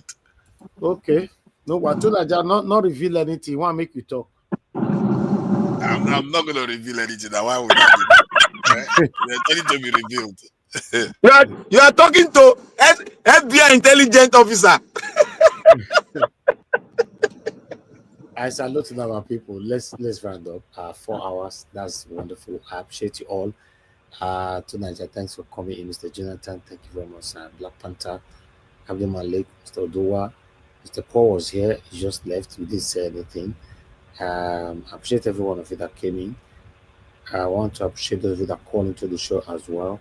Tony Africa, Adewale, Mr. Alabo, and Deborah, and many others that called in. I appreciate you all. I appreciate every one of you that supported the channel today as well. Mr. Seven Girl Mete. Thank you very much, sir. I appreciate you. Peggy Modi, thank you very much, man. Kilogera, Stephanie Ojek, thank you very much, my people. Subaru, thank you very much, man. I appreciate you all. God bless you, now, my people. Those of you that like, that share these videos, I want to say thank you. Now, God bless you now. I did grateful. All right, my people, on the comment section, Mother of Common Diaspora, thank you very much, Mommy. I appreciate you always for all that you do for us here. Thank you, Abu Aziz. I appreciate you, my brother. Thanks for all that you do. I appreciate every one of you right there. Love Maduka, to the Africa, Debzi. Thank you very much, my people. I appreciate you all. Thank you, Mother Stella and Masemedo. Thank you, Mother Peggy Modi once again. Thank you, Best Max. I appreciate you all. We've come BTV Nigeria, I can see right there as well. Thank you. Oh, politics. Oh, you never hear they say Atiku. Now some people call this support now. Anyway, come and join us tomorrow. Let me hear from you, my brother. I appreciate all of you, my people. We come to the end of this broadcast. Let's end the show right now. Fingers crossed. We'll take it over all the way from where we stop by 7 p.m. tomorrow.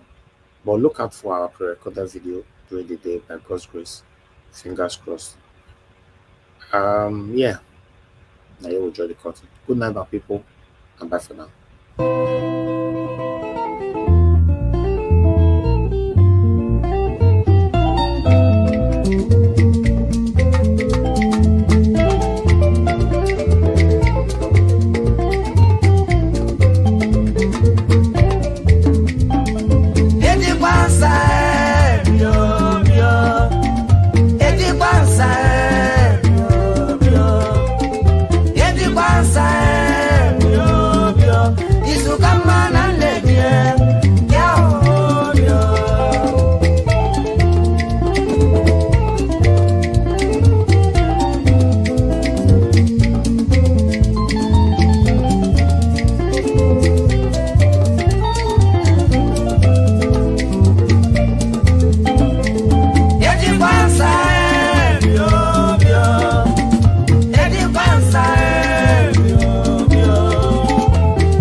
Ajay contractor, Ushimano, where